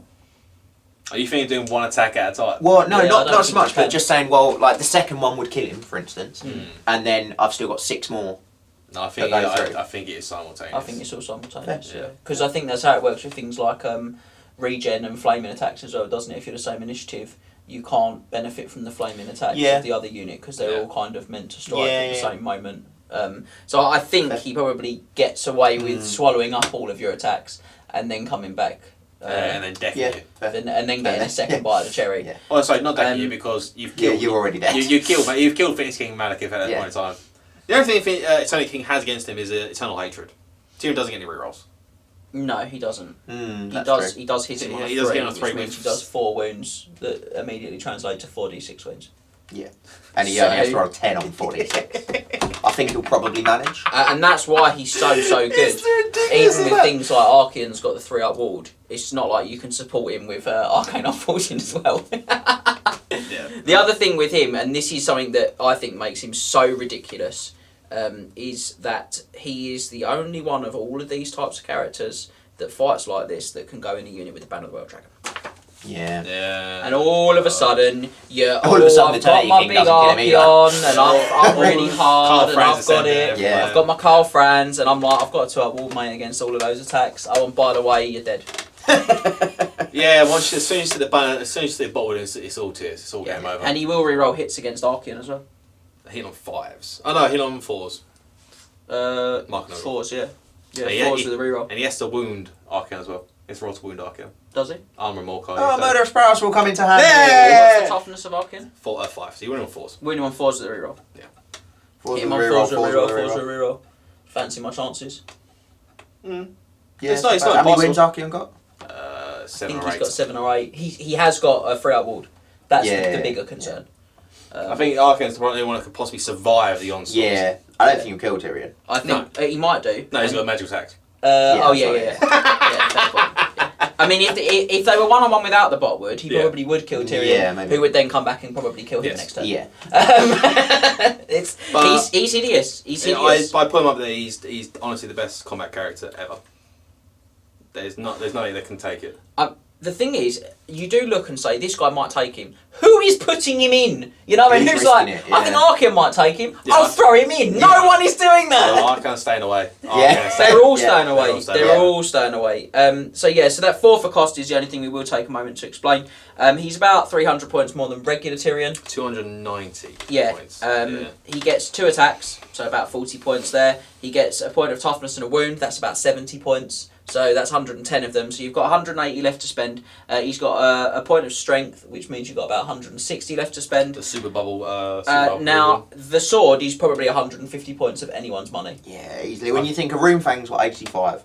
Galmaraz is 115? Something It's like that. Because he comes with a Runefang Yeah. and he pays 30 on top, I think. Is it 30? I think it's 30, 35 points. Yeah, so 115, 120. Let's call it 120. So on top of Galmaraz, instead of doing D3, he does D6. Yep.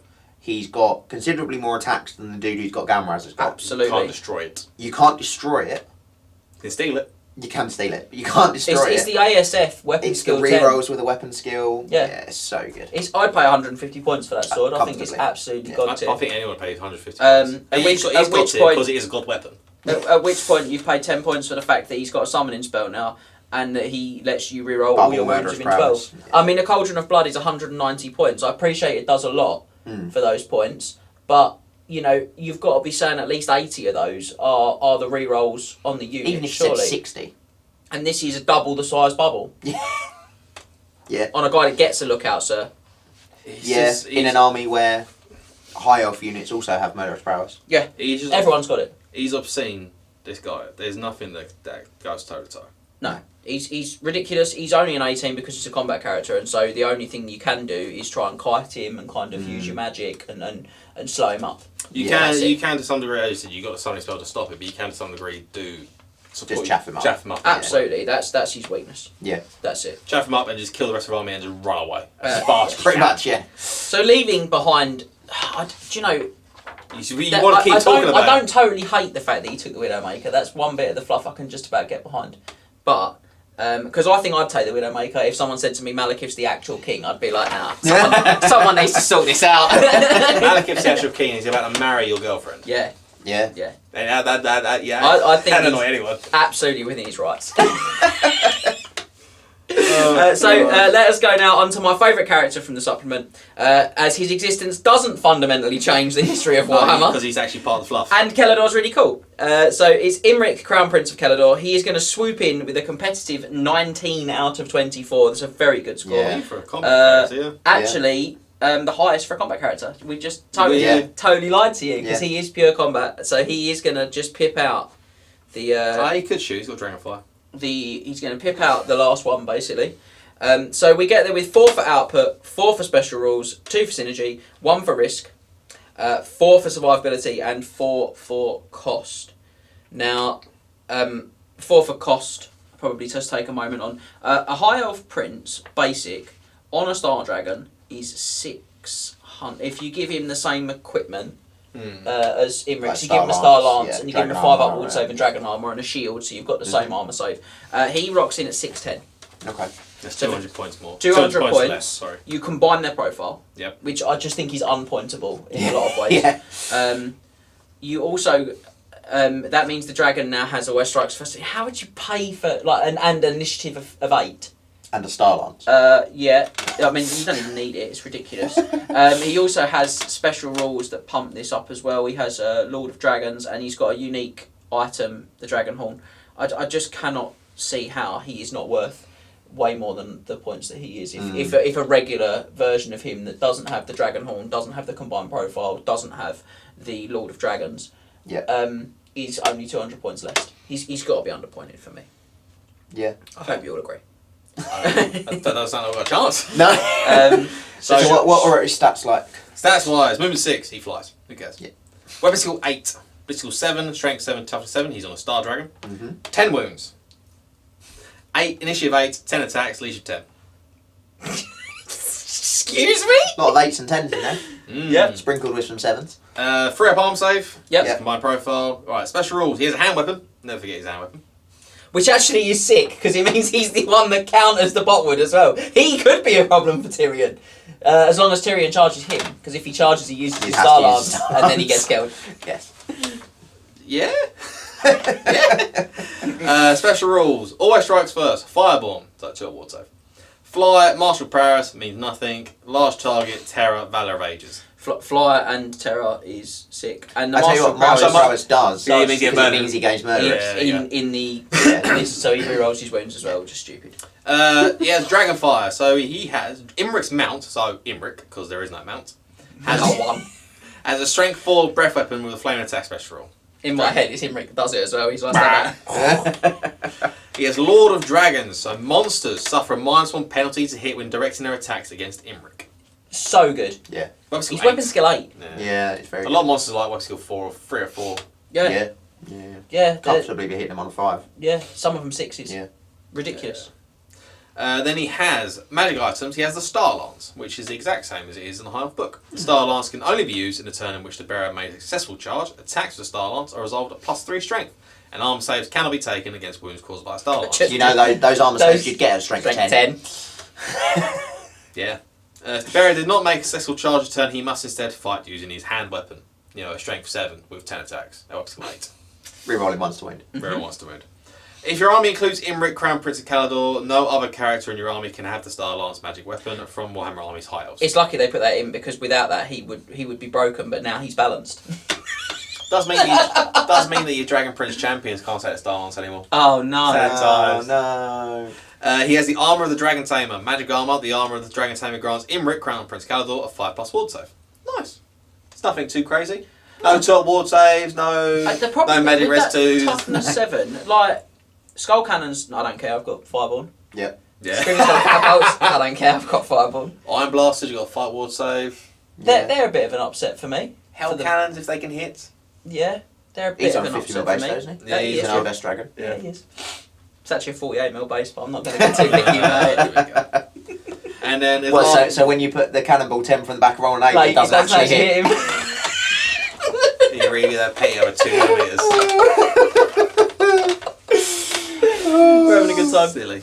It's not like this book. He's also got Dragon Horn. The Dragon Horn, which is an enchanted item, 1 use only. At the start of any of your turns, you can sound the Dragon Horn. Imric and all friendly monsters within 12 inches have the stubborn special roll. So good. Monsters as well, not just so dragons. Frost Hearts. Imric and all friendly Frost Hearts have stubborn. Well, I like to think of that's the horn that the Beastmaster Chieftain says at the top of the book because they're charging. Yeah, it's ridiculous. So he is all combat all the time. Obviously, this guy. He got shoot attack. Yeah, he's all combat all the time. But he is on a 50 mil base, as you said, and he does cause terror and fly. Yep. Yeah. He's just an animal. He's 3 just up, a 5 up, machine. 10 wounds, toughness 7. He's also got on a better dragon than Malekith because Minai It's a star dragon. Because he's got a real dragon. He's a star dragon. Yeah. Seraphon's is a little black dragon. Yeah. Little An baby. abomination, I think you'll find they are. They are known as between the Star Dragons, who spend their lives trying to rip them apart. But fortunately, in this scenario, they'll just hang out. They're just BFFs. Yeah, they're totally fist bumping.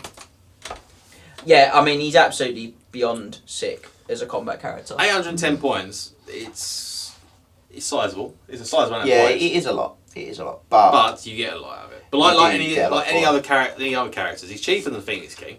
Yep. Mm. Yeah. I'm trying to think who'd win 1-on-1 with between him and the Phoenix King. Oh no, he would win because he's got 2 up ward He's save. got 5. He absolutely bounced the Phoenix King. Yeah. Also, the Phoenix King hits him on 5. Yeah, Because he's a monster. And wounding him on a 5. And wounding him on a 5. That's hilarious. Just makes you think that the Phoenix King shouldn't be the Phoenix King. No, you really should. Well, you're right, he shouldn't, but that's a totally side point. But he would rock in, hit him 5 times, doesn't reroll the hits against him, obviously, but hit him 5 times, and then wounds him on a 2 because he's strength 10. Rerolling once to end. Rerolling once to end. So, And he's got So wounds him 5 times. yeah, he's got no save against that, so he's down to 4 wounds. Yeah. Yeah. That's what the Phoenix King needs stubborn for. Yeah. That's what he leads his combat to. Yeah. Imric. Yeah. I And mean, he's going to struggle back. He's got, what, 8 attacks? Did he have, or did he have 10? I think he had Phoenix 10. King? Yeah. 10. He had 10. He rocks his 10. Hits him on a 5. He does hate me. Yeah. So he's going to hit me probably 5 5 times. times. Anyone hates you after this sort of mess. And then he probably Wounds wounds twice. And then I've got a 5 up ward. I might take D3 wounds. 3 wounds. Oh, no, I've got 2 upwards, sorry, because he's flamed. Oh, yeah. So I don't take any wounds. No. Off your pop. Oh, dear. Leadership 4. James' Although, you won't kill him in a turn. You won't kill Phoenix King in a turn. No. So the turn after, the Phoenix King's got 2 up ward save. Oh, yeah, because I'm not Because magical. you're not magical. Yeah. ban. Or if I mean- Phoenix King charges you. I mean, he is only leadership 4, though. He is. He has got to So take he's a round. probably going to run. Yeah. And this is, he's just really, really good. I'm sorry, he's really, really horrible.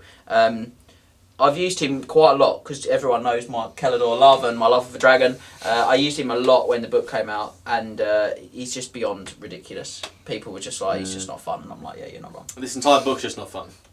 So I've got here, Yeah, as a no. Kelador loving high elf player of over 18 years, I can only say one thing about this profile, ladies and gentlemen. He breaks the game. But you love to see him. So talking about breaking the game. Let's do lunch. Yeah, let's move on. So, on to our final character now. And like the 2. start of our section, it's 1 elf in 2 forms. Ah. See, I was there. So let's begin with Alariel, Avatar of Isha. She comes in with a competitive rating, not great, 22 out of 24. Just mixing up with the Eternity King himself. Mid-tier for this book. for this very book. much so. So we get there with 3 for output, 4 for special rules, 4 for synergy, 4 for risk, 3 for survivability, and 4 for cost. So she gets 1 more than regular Alariel, basically. Almost identical to High Elf Army Book Alariel. How many points is half Book Alario? 350. 25 points more. Still underpointed. So as with the Army Book version, this one is still plug and play. Yeah. So there are some changes to her. She has the same stat line. Should we just touch on the stat line? I think it's the exact same. It's exactly the same, yeah. Movement 5, Power Skill 6, Bliss Skill 5, Strength 3, Toughness 3, 3 wounds, Initiative 6, 1 attack, Leadership 10. Shit. Foreign. She's the Ever Queen. So she keeps her Always Strikes first, she keeps her Lilith Blessing, she keeps her Martial Prowess, and she keeps her Valor of Ages. Not that they really matter. Martial Prowess will now, because it'll give her Murder's Prowess. No, it doesn't. She's a Phoenix King only. Oh, is she Yeah, in the she's- Phoenix she's King? not Yeah. in the Don't worry about it. We're against that one. So yeah, she has Anathema to Chaos. Now this is different. In the Army Book, this rule knocks down her casting attempts by D3 if she's near, I think it's 6? 12 inches. 12. Is it 12? Full Yeah. destruction. No, it's only Chaos. Oh, is it only Sorry, Chaos? so it's only Demons. Demons of Chaos. Oh, is it in Demons? Like Demons, Warriors? demonic instability, I think, and demons. Oh. Anything that's demonic or has demonic instability. Oh, So okay. like Warriors, a Chaos Demon Prince. Yeah. Now that reduces her casting attempts in the book by D3, in the Army Book that is, and they take D6 strength 4 hits, which you don't care about. In this version, it's just demons or demonic instability within 12 just take D6 strength 4 hits. She doesn't care about her casting attempts anymore. No, she got rid of the big sad. No, so she's improved there. That's 1 bump up the scale. Yep. Then she has her Blessing of Isha. This replaces her Shield Stone. So Yeah. in the book, the Shield Stone gives a unit immunity to fear and terror, and gives them magical attacks and a 5-up ward save against non-magical attacks only. Max, would you like to read what it does in this book? Alariel, Avatar of Aisha, and all friendly Elven units within 12 inches of her have a 5 ward save and immune to fear and terror. You don't get the magical attacks, sadly enough, Oh no. but you do get a 5 ward save all the time, just even against like magical attacks, and immunity to fear and terror. So, And in a 12-inch bubble. And in a bubble. in a way, this would usually come under synergy. So she wouldn't have changed score because she gets a 21 in the Army Book. But we have moved this. We've moved her special rules up by 1 to 4 because she's not getting the negative bump off of the first special rule now, Yeah, the no, Anathema to losing her Chaos. casting. And this is definitely better, and we've got to find a Yeah. way to represent the fact that it's And definitely it is a better. special rule. It is a special rule now because it used to be an item. Because it was Yes, the shield bump stone. it. Thank you. You saved us. No. So we've I'll get you back. we've bumped them up by 1. So that's where she gets her extra point from. That ridiculousness. Yes. Touch of Purity next. Touch of Purity. Alariel's close combat attacks are magical attacks. In addition, they always run on 2+ and have the multiple wounds D6 special if directed against models on a force of destruction. So in the main Army Book, that's just Heroic Killing. Heroic Killing Blow against Forces of Destruction. Yeah. So you're going to wound more regularly now in terms of actually successfully kind of getting a successful to wound roll, but you're not going to punch your armour in the same way. Yeah. So 6 of 1, half dozen of the other there. I would, 6 of 1, half a dozen of the other there. Half I would dozen of the suggest. other. be, yeah. Other than that, the Star of Avalon is the same. Yeah. Pick a friendly character within 12 at the start of her movement phase. If there's no one eligible, she can pick herself. They regain a lost wound from earlier in the battle. And the stave is still as broken as it is. Cast that spell, break the staff, do it Cast it again. Or if you fail to cast it, do it again. Yeah. Or if you miscast, do it again. Do it again. So you can do the same spell twice. Yeah, there's not really a lot to say. She's 25 points more. She's clearly a lot better. She is good. And she was underpointed in the first place. She's actually, Avatar of Alasha is actually pretty good. And then we go She's downwards. pretty good. 22 out of 24. I'm saying pretty good. I'm saying she's pretty good when comparing to her final She's form. absolute filth. So fully evolved. So form. when we wrote down when we did the best special character wizards in Warhammer, we purposely excluded these end times wizards because it would have all been because them, it would just be basically. them. Yeah. All of the time. Well, Because although Kairos and Morify would have got up there, to be fair to them. Kairos is and 23, Morify, I think, 23 Morify, both of them. Yeah. Yeah. So it would have been them two, and then it would have just been this End one. times, end times, and end times. Yeah, all end times, all the All time. the time. And so we are going to finish with much fanfare to Alariel, Incarnate of Life, who, as we alluded to at the beginning, comes in with a ridiculous 24 out of 24. Yes. She is faultless. Yes. max for everything. Just She there. just maxes everything out. It's actually she got quite a small little entry. It's not even that big. Just that bit there. Bottom of the page. Like footnote. Footnote of filth, if you will. All on a 20mm base. Yeah. She's the only special character we've ever had to have achieved this lofty height. She is only the second thing ever to have achieved this lofty height after the Frostart Phoenix, so it's definitely been dominated by elves. There are some 23s though, which there was also some elven domination there as well. Doomfires, I think, were 20. No, there were 19, I think. Or Oh, were there only 19? Yeah, no, the other 23s were Steam Tank, Morithar. Terra Goose, Morithar. I think they were the Kairos. three. And Kairos, Kairos. obviously. Yeah.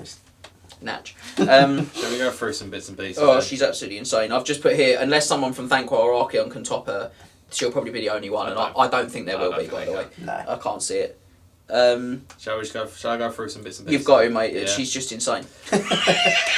Stat wise, she's actually got an improved stat line. A lot improved. Yeah. Movement 5, Skill 6, Physical 5, Strength 4, Toughness 4, 4 wounds. This time round. Initiative 6, 3 attacks! Leash 10. Magic. Also, I didn't mention magic for Avatar of Aisha. He's the exact same as regular Yeah, Avatar. yeah. Level 4, Law of Life, Law of Light, Law of Height. You can split it as per. Mix it. Blendy blend. This one, Alariel, is level 5 on Law of Life only. Sad times. You can't use Law of Height. Ah, that's such a shame. What about her special rules, Max? Special- Tying up in there with that? Special rules. Always strikes first. Law Master Life.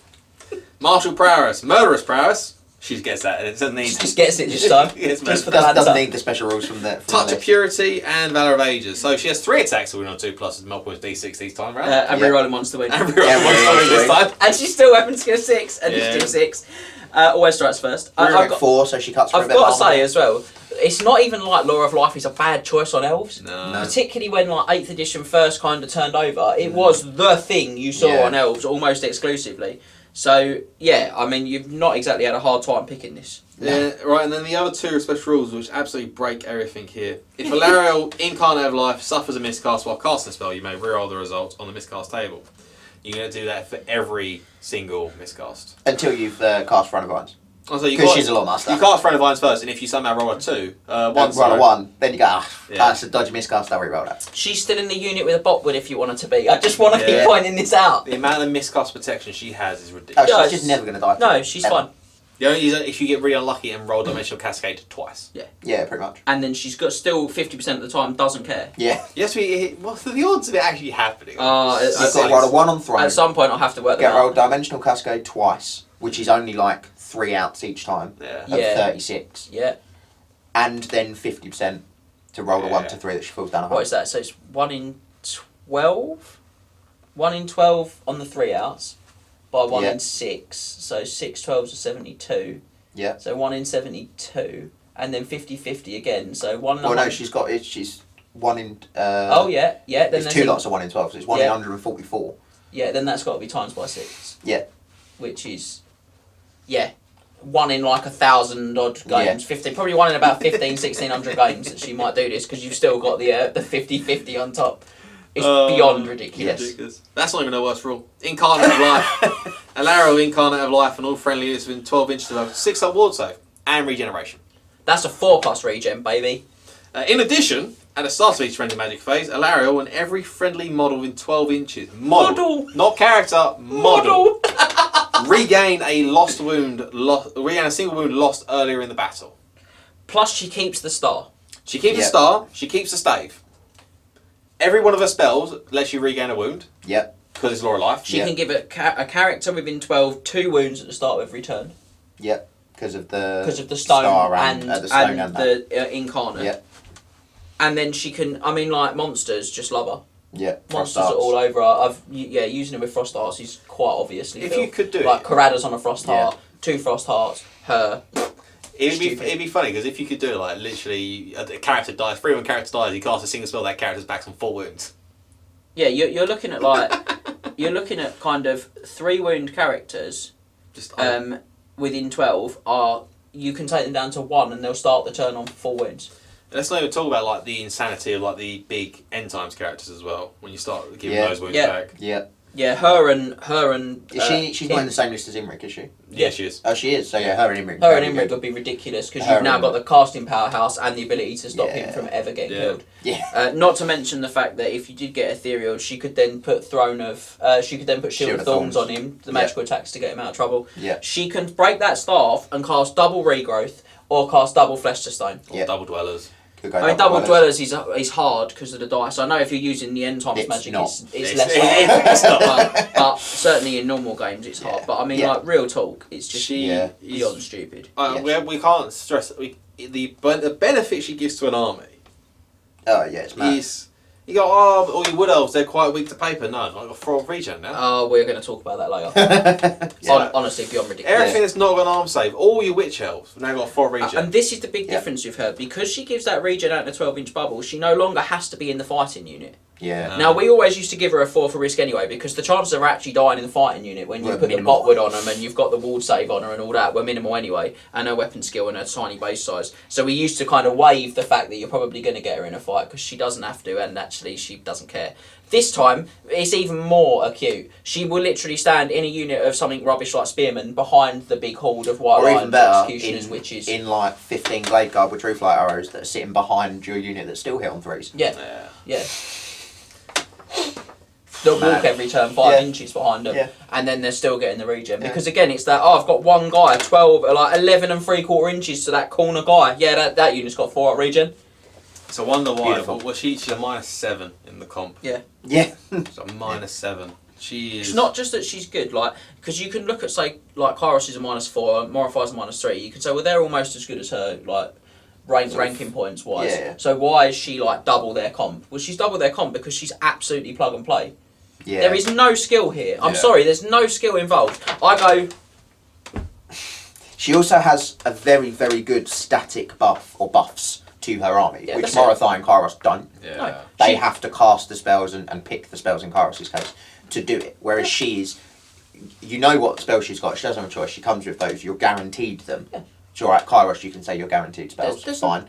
But she also has the static buff of regen of the 6-up ward, which is nice, of getting wounds back for everything within 12. She's fine. She also sheds a lot of the weaknesses of those. Like, Morify still goes down a hole. Yeah. It still happens. Yeah. Kairos can still go down a hole.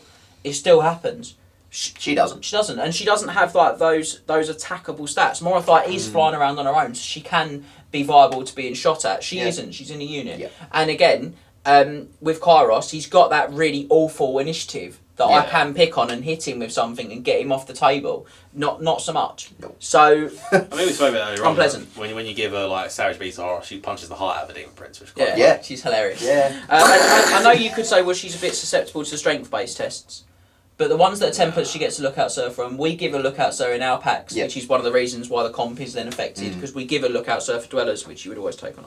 Even then, if you do match it with something, it's a third of the time. Yeah. 2/3 of the time you're living. Yeah. And then you know that's in there, so you take Laura Beast with her. On the support. So I'd always have Laura Beast with her on the support. She's ridiculous, and I do actually want to see her being used in an event this year. Oh, more on that later, more discussions on it later. So that's it. We have changed the background of Elvendom in Warhammer forever. But with those competitive ratings, some of you might say it's worth it.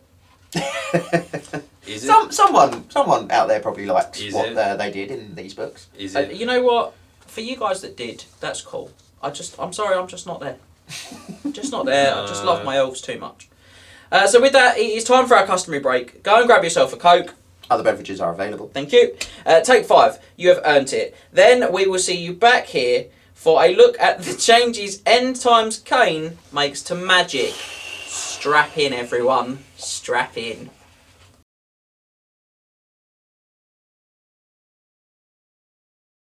Welcome back, and if you didn't feel like those special characters and army lists have ruined the game of Warhammer for you, then you are going to love this section of the video. I'm being very harsh, I am. No, it really does. You're not. Yeah, You're End not. Times Khaine includes a raft of rules that change how the magic phase works in your games of Warhammer. And we are going to go through them and probably briefly discuss them. This is not...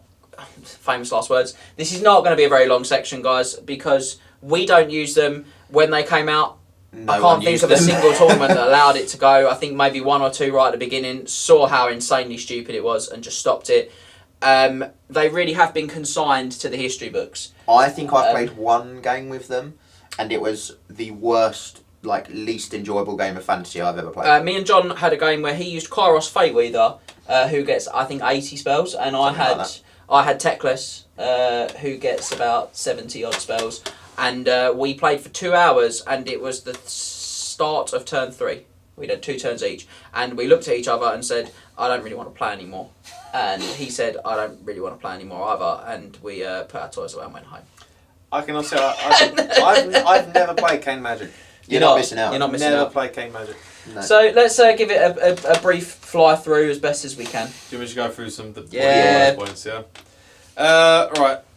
It's a special for scenarios and everything. So you have to, if you wanted to use, you have to agree with your opponent that you're going to use End Times. Well, there's a whole list of End Times of stuff. Actually, it's worth reading it because it's ridiculous. I say using Magic at the End Times. Special section updates the rules of Magic in the games of Warhammer in the order to reflect the changes that have taken place during the End Times.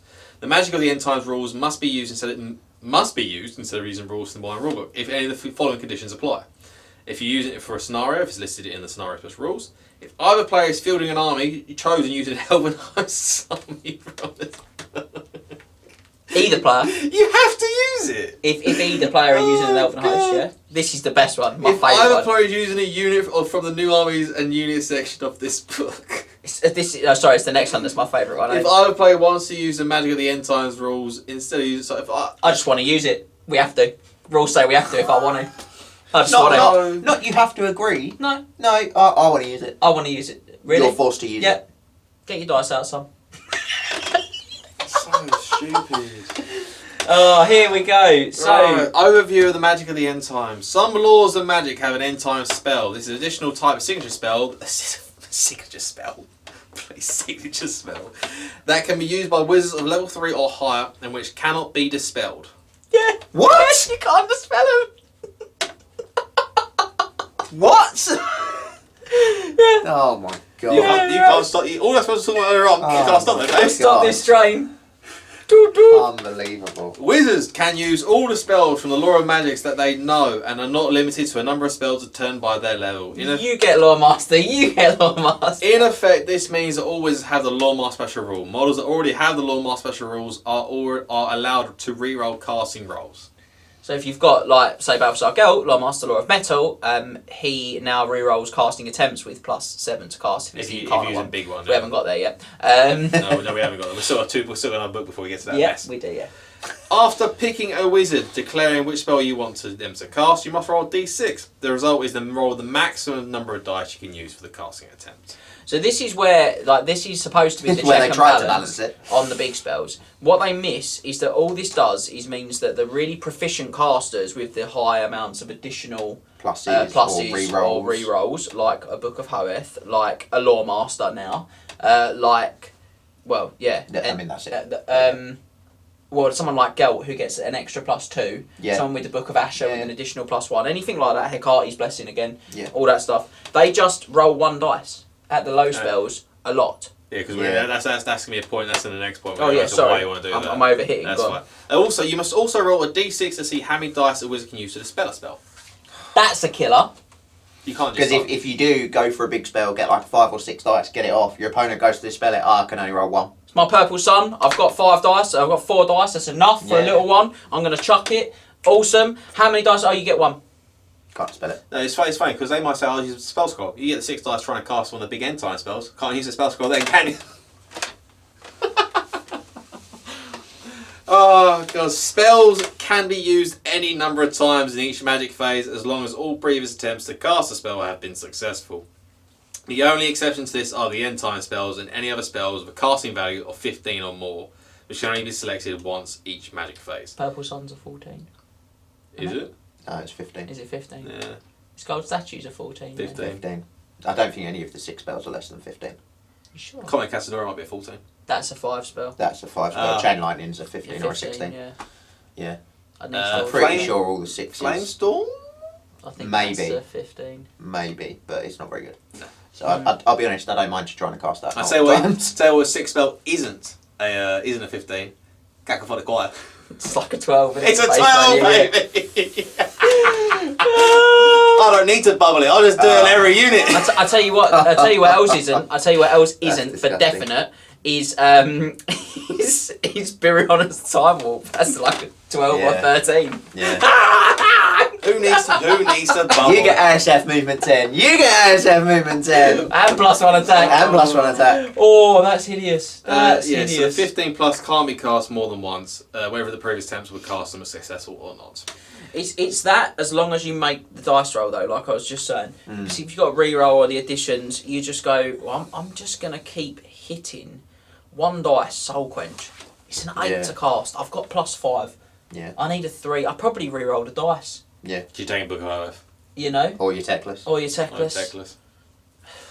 Right, and the last point here is that wizards never break concentration and can keep on casting spells as long as the dice are left in the power pool. However, the spell still fails if the total of the dice is still less than 3.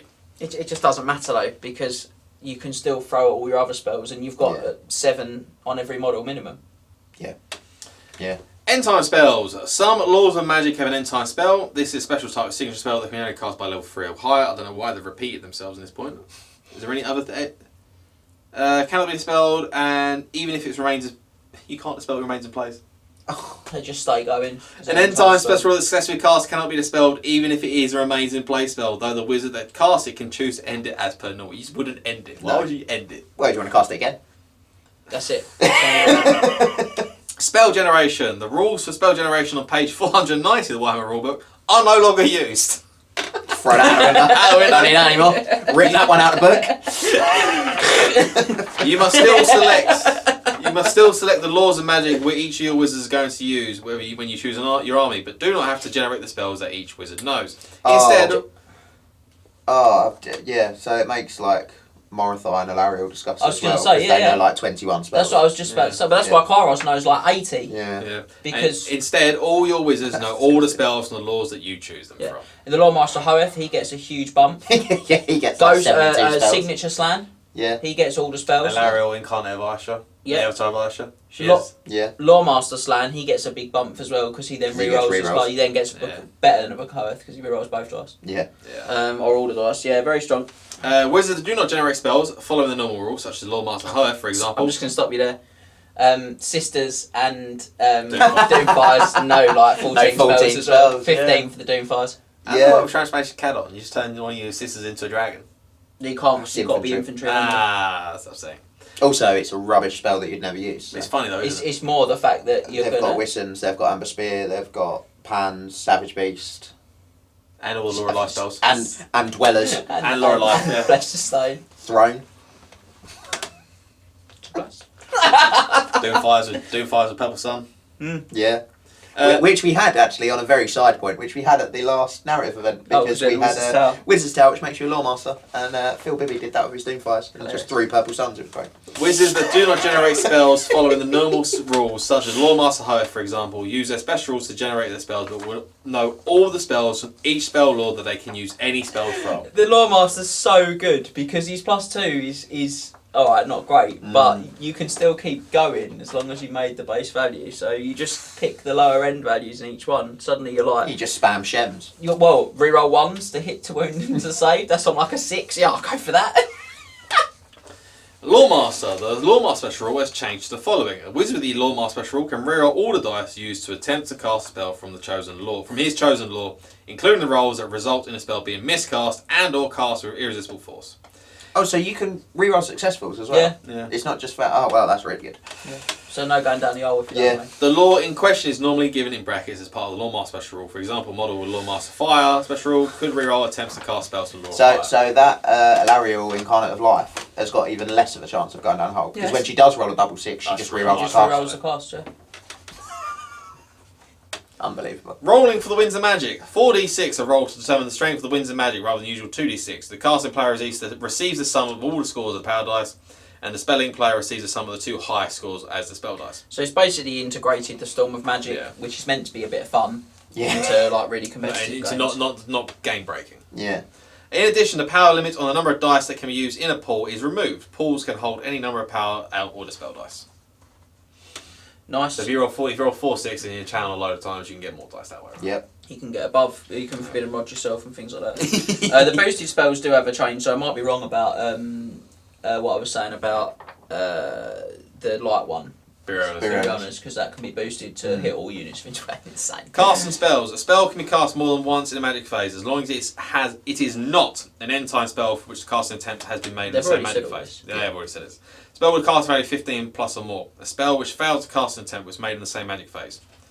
Boosted spells. If a spell has more than one casting value, the spell cannot be used again in the same magic phase if any attempt to cast any version of the spell fails, or if the casting value that was needed for this last version attempt was 15 or more. Yeah. Okay, so you can continually cast something like Barona's if you successfly cast the base version. But if you attempt to cast the bigger version, whether you cast it or not, you can't cast any version of Barona's again after. Okay. Yeah. Having selected with D6 power dice, they're repeating themselves again.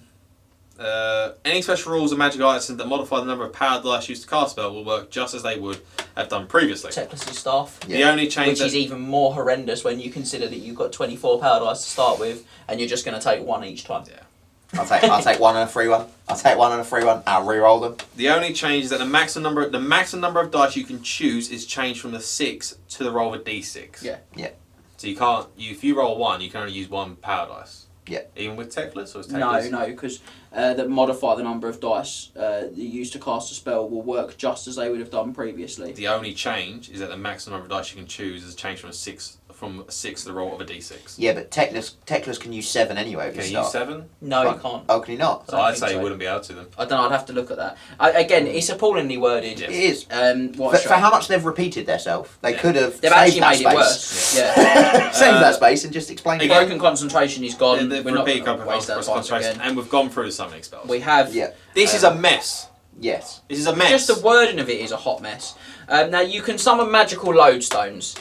Oh wait, there's more. It's magical lodestones. Magical lodestones, all mystical monuments and arcane architecture have the following magical lodestone special rule, in addition to any special rules that normally apply to them. So all the ones in the Iron Book, the rulebook. Yeah, so if you're using any of the Wizard's Tower and things. Any wizard Triple Crown model, dog doing his nut in the background again. Any wizard model within 3 inches of a terrain piece that has, with this special rule, adds 2 to all their channeling attempts. Nice. The Slan channels on a 3+. 3 Yeah, he does. Yeah. And we've got arcane fulcrums. So it's again brought in from Storm Magic. Arcane fulcrums are pieces of terrain that can be summoned to the battlefield using the Conjure Arcane Fulcrum's end time spell, see below. Each arcane fulcrum must be represented by an arcane fulcrum model from the Citadel scenery range. Don't make those anymore. I don't think they do. No. Good. An arcane fulcrum is treated as a building with the following exceptions and additions. Only one model may occupy an arcane fulcrum, and that must be the wizard that summoned it. If a model occupies the fulcrum, placed on top of it, unlike other buildings, a model of any troop type or of any type of mount can occupy an arcane fulcrum. Dragon. Malekith. Big Daddy Malekith. Re-rolling his spells. Yeah, Master Shadow on the back of the fulcrum, channeling on a 4+. Which gets even better because it's protected by powerful enchantments. Except we're explicitly stated the fulcrum can never be destroyed. Furthermore, model occupying an arcane fulcrum receives a 3-out ward save.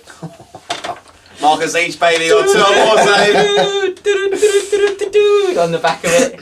Has stubborn and is immune psychology. So Big Malekith is living life on the top of that, the top of that fulcrum. And he's immune to multiple wound special rule. Well, he's immune to that anyway. Yeah, but that's a big one for anything else, though. Yeah. That's Teclis is up there with his 3-up wards. and he's immune to multiple wounds. Archaon's up there. 2-up ward save, immunity to multiple wounds, special rules. He's got all his spells. Does the +1 to the ward save not cap at 3+? No, not Visage doesn't. I think because you could do that in Sword Magic.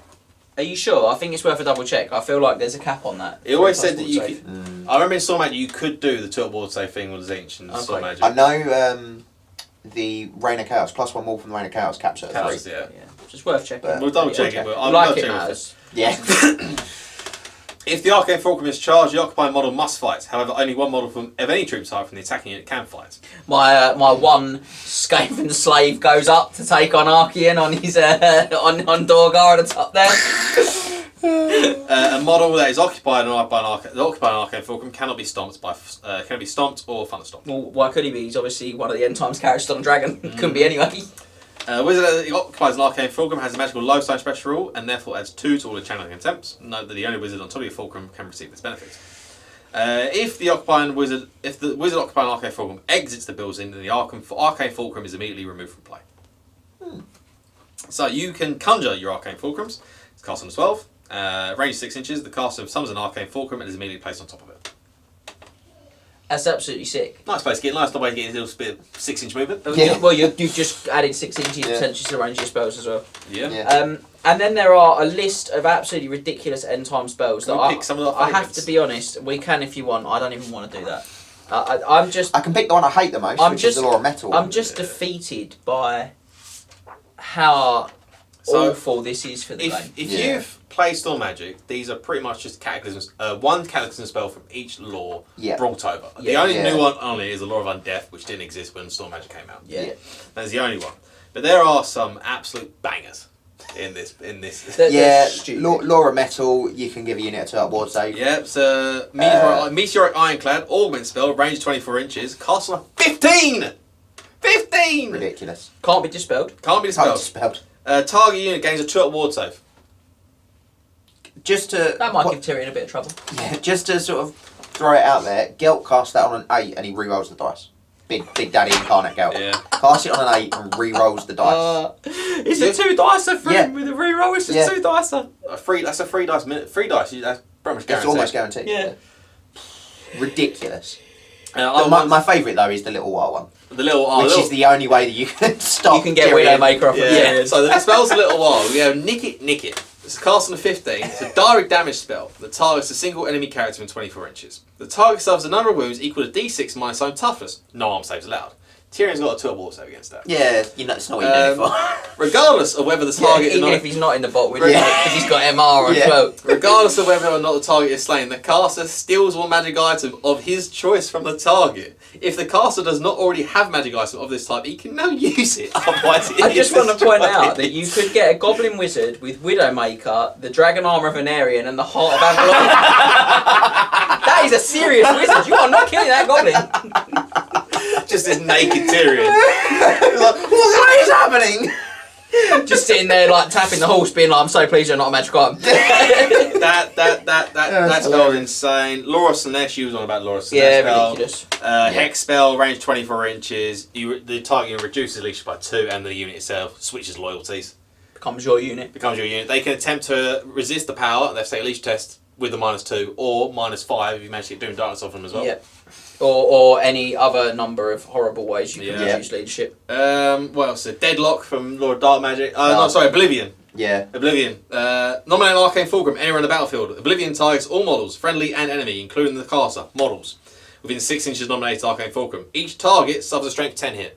So that's a unit of 40 Dark Elves, unit of 40, say, Spearmen next door, that's 40 strength 10 hits. Ridiculous. Once damage and resolve, roll D6 on a 4+, the Arcane Fulcrum and any wizard occupying it are blown to smithereens. Yeah, and you just take that wizard off.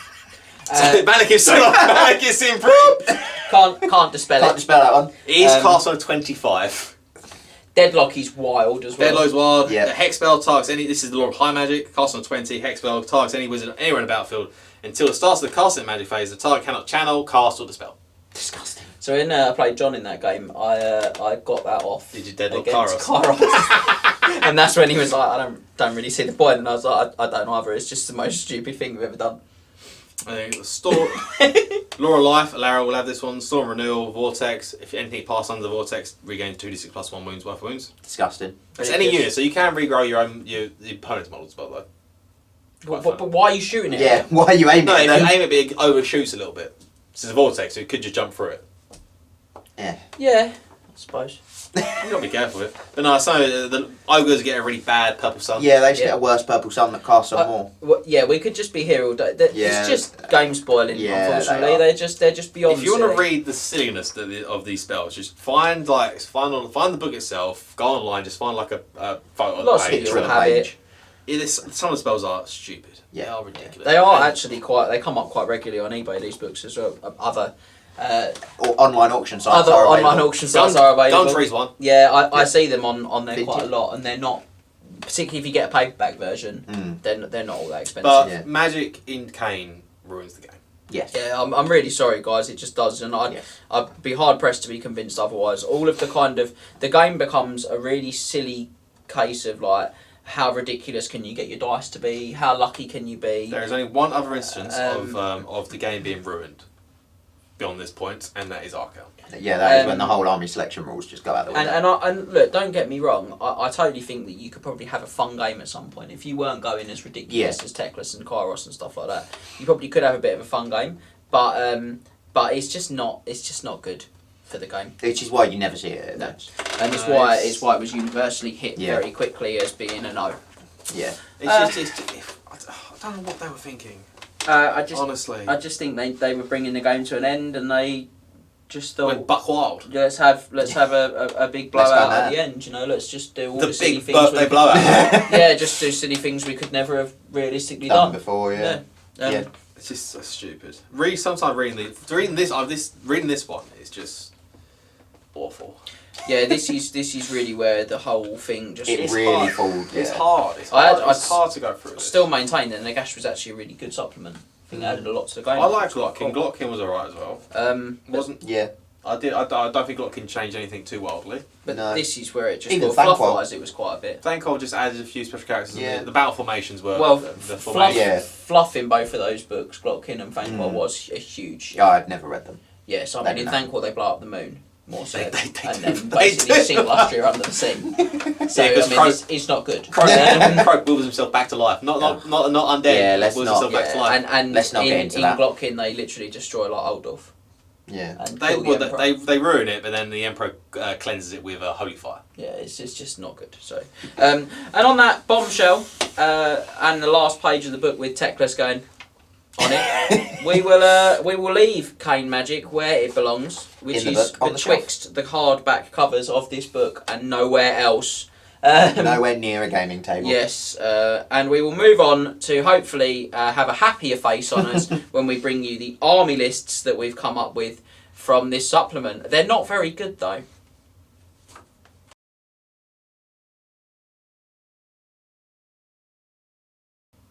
So we will finish up with some sample army lists. Now for the Elven host armies we have 3 2,500 point lists, but it's going to be a little different to how we kind of do our usual deep dive army list section or breakdown, whatever you want to call it. We're going to be going for 2 actual Elven hosts, so a host of the Eternity King and a host of Asterion list. Naturally. Because they're the only 2 you'd ever choose from that book. Yeah. Now these won't have a comp score because lots of you will know that the 2023 Triple Crown Wargaming Grand Tournament comp system no longer allows them in. It does not. No. They are gone. Good. That's good though, as we can use the 50% Lords and Heroes and kind of let rip with the lists in a very sort of full-on ridiculous way. Silly manner. The final list is going to be a Wood Elf list, and this is going to use one of the special characters from this book. Take a pick. One that you can still use in our event packs. Yeah, take a pick. As part of that system. So that will give you an idea of how you could still use some of these characters in an event like ours. Yeah. We're trying, guys. We're trying our best. So let's start with that host of the Eternity King list. Very similar to one I played quite a lot when the book came out until people started banning them. Just I don't want to play James anymore. We say anyone. They didn't ban the list. They just banned you. Cheers, thanks. Imric, Crown Prince of Keladar, is the leader of this army, obviously. We have an Archmage, level 4 wizard on the Law of Shadow with the Book of Hoeth and the Talisman of Endurance. We have a Master Battle Standard Bearer with Dark Pegasus, Sea Dragon Cloak, Cloak of Twilight, all the cloaks, Shield and a Lance. Our core is made up of 30 Glade Guard with True Flight Arrows and Musicians. That's 3 units of 10. Why would you say High Elves? And then 2 units of 5 Dark Riders with crossbows and shields, and one's got a Musician because I had the spare points. And then I've got 2 Frostheart Phoenixes. Very small, but very damaging. Well, I've got here is just like flying circus of raw filth. Yeah, pretty much. It competes in every phase of the game. So the chaff is the best an elf can get. It's the Gillette of chaff, if you will. It really is. Oh, anyone who's not familiar with that advertising campaign, I don't know if they've used it in other territories or if it's just the UK, but there you go. The core shooting is really powerful. Obviously, you've got 30 shots. You can lower toughness with the Archmage's Law of Shadow, and really make that punch. Are they True Flight Arrows, you say? Yeah, True Flight with Shadow, your preferred combination. Yep. The BSB on the Pegasus is really important. He's very hard to shift because he's got a 3 upward save against ranged attacks. Because he has many cloaks. He's got 1 armor save as well. From his other cloak. He's filth. And what he does is charges in with Imric and the Frosthearts into basically anything in the game. And then when their plucky unit champion says challenge, he kills that unit champion whilst Imric decks the unit. 10 strength, 10 attacks, rip that unit to pieces. Yeah. And the Thunderstomp. If they're not cavalry. If they are cavalry, well, what does it matter? Well, yeah, they're still dead. They probably haven't got more than 10 anyway. So, yeah. Horrid, because you do reroll ones. I've got here. Sorry, this is great. The BSB on the Pegasus, Imric, and the Frosthearts are the Fab Four. Are a Fab Four to rival the Beatles. It's very fast paced. I can imagine them doing the walk across the crossing. Yeah, as we're flying. Amazing. So. It's still got a unit killer because it's still got access to Pit Shades. Yeah. It's still got Ockhams, which makes even the units of Glade Guard beyond and the insane. Dark Riders, to be fair. And the Dark Riders. Yeah. It's got a lot of shooting as well. It's got 10, 20, 50 shots a turn because you've still got the 20 shots in the Dark Riders. Oh, what can men do against such reckless?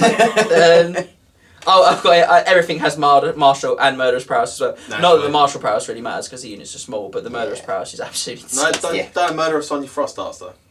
No. Sad times. What a shame. I don't really know what else to say. It's really horrible because it splits in 2 and the stuff at the back is all kind of taken care of in terms of it blasts the life out of you. Anything that gets close to it. The Dark Riders dance around and then cut back in to try and protect that core slot. Yeah. And the rest of it is just so fast and so aggressive. And it's one of those rare occasions where you look and think, well, I might want to get onto the flank here and try and... You don't care. You just go... Front of your unit, have 4 horrid monsters. You're -1 strength as well. And the turn that, a monster or 2 of yours does get caught out, Imric just blows the horn and they're stubborn. Yeah. What's a mess? What's a mess? Hot filth. Speaking of hot filth, let's move on to the host of Asterion next. This is another list that I ran a very similar version of when the book came out, because who doesn't want to take Widowmaker in games of Warhammer? Everyone who's read an Aryan story wants to do that, right?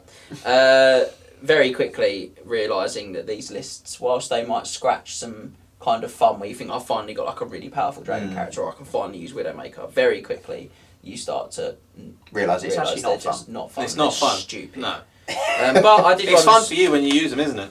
No, it's fun for a game or two, for like a bit of a laugh, and then actually when you're being serious, it's the same thing I said in the Nagash video. Yeah. I took Nagash and just took like nothing with him really that was that great, and then you just start raising, and very quickly you're like, yeah, it's fun for me. You just take Nagash and like 200 skeletons. Yeah. And just go, you're never going to get through, are you? And then I'll just raise everything I need to. And the only thing that gives away points is Nagash and 200 skeletons. 200 skeletons, and it's just silly. So yeah, this is similar. Tyrion, Avatar of Khaine. Obviously. And obviously we know he's good, but I was just concerned that he wasn't quite good enough, so I thought I'd back him up with Morithai. He's Boothang. The best non-end time special character in the game. Yes. Special character wizard in the game. Yeah. So Tyrion and Morithai.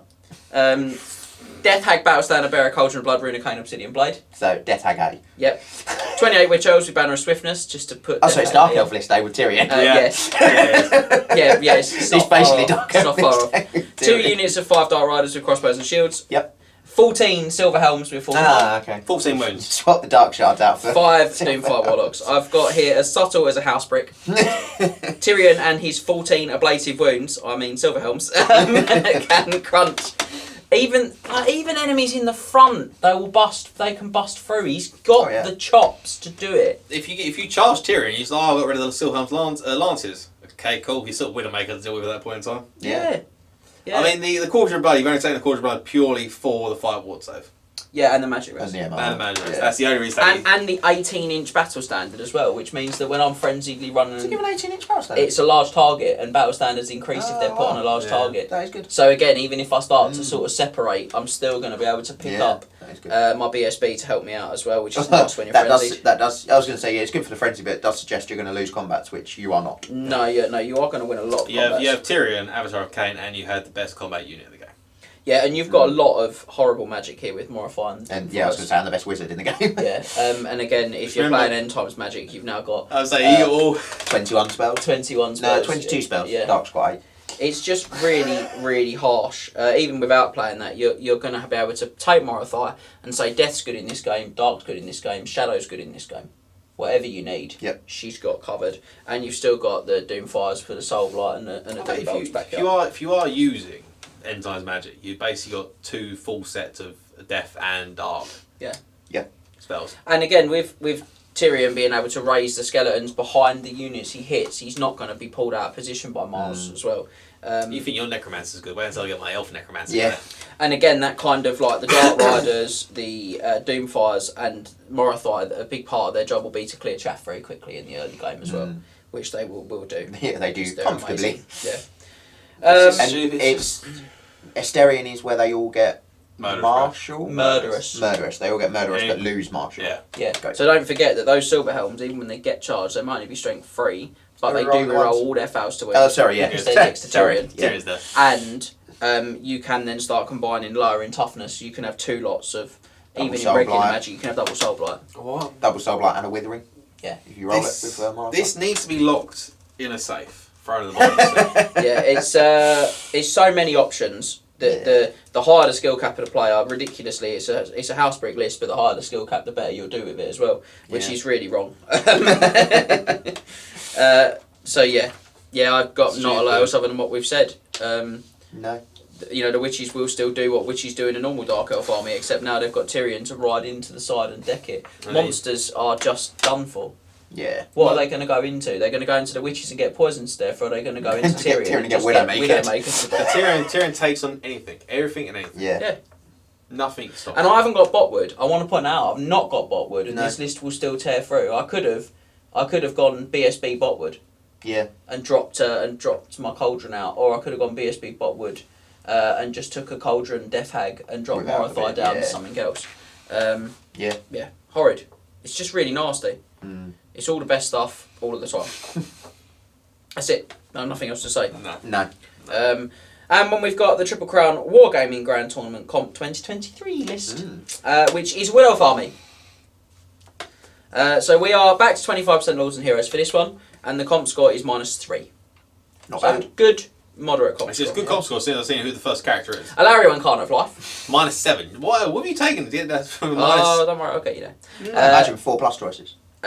Glade Captain, BSB, Azure Spear, Light Armour, Shield, Dragon Helm, Crown of Command. That's -8. The Captain of Many Hats. Captain of Many Hats, yep. Spellslinger level 2 Wizard, Lore of Beasts, Power Stone. I did say I would take Lore of Beasts with her. My core is 4 units of 10 Glade Guard with Hagbane tips and musicians. Like Hagbane a lot with this build. Like the fact that I can threaten with the poison all the time. Really strong. 2 units of 5 War Dancers, that's 2 pluses. So my 8 is now 6. -6. I've got a unit of 7 Wild Riders with Shields and Champion, because who doesn't want them? I've got a unit of 26 Wildwood Rangers with full command, which -5. is where Alariel and my Glade Captain are going to go. So they're now stubborn. They now have a 4-up regen. Yep. They're basically White Lions light at this point. which really makes them better.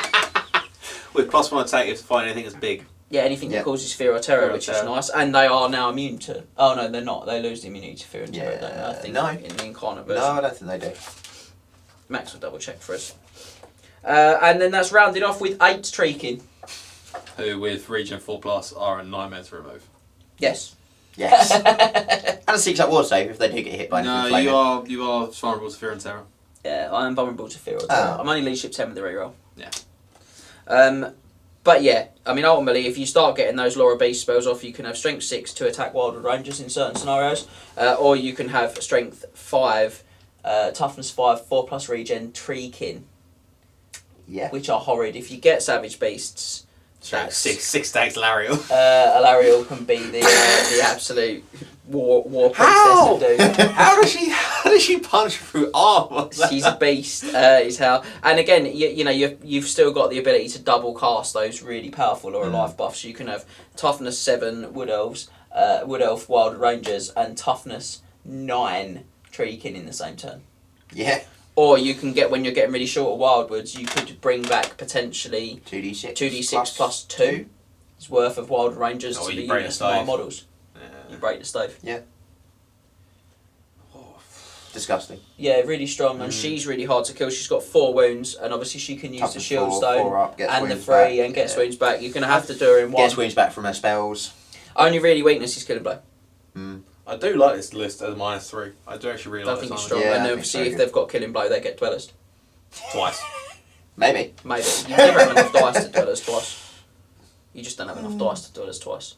But we haven't considered the fact that my level 2 Beast Wizard could obviously also roll Curse Hammer hit.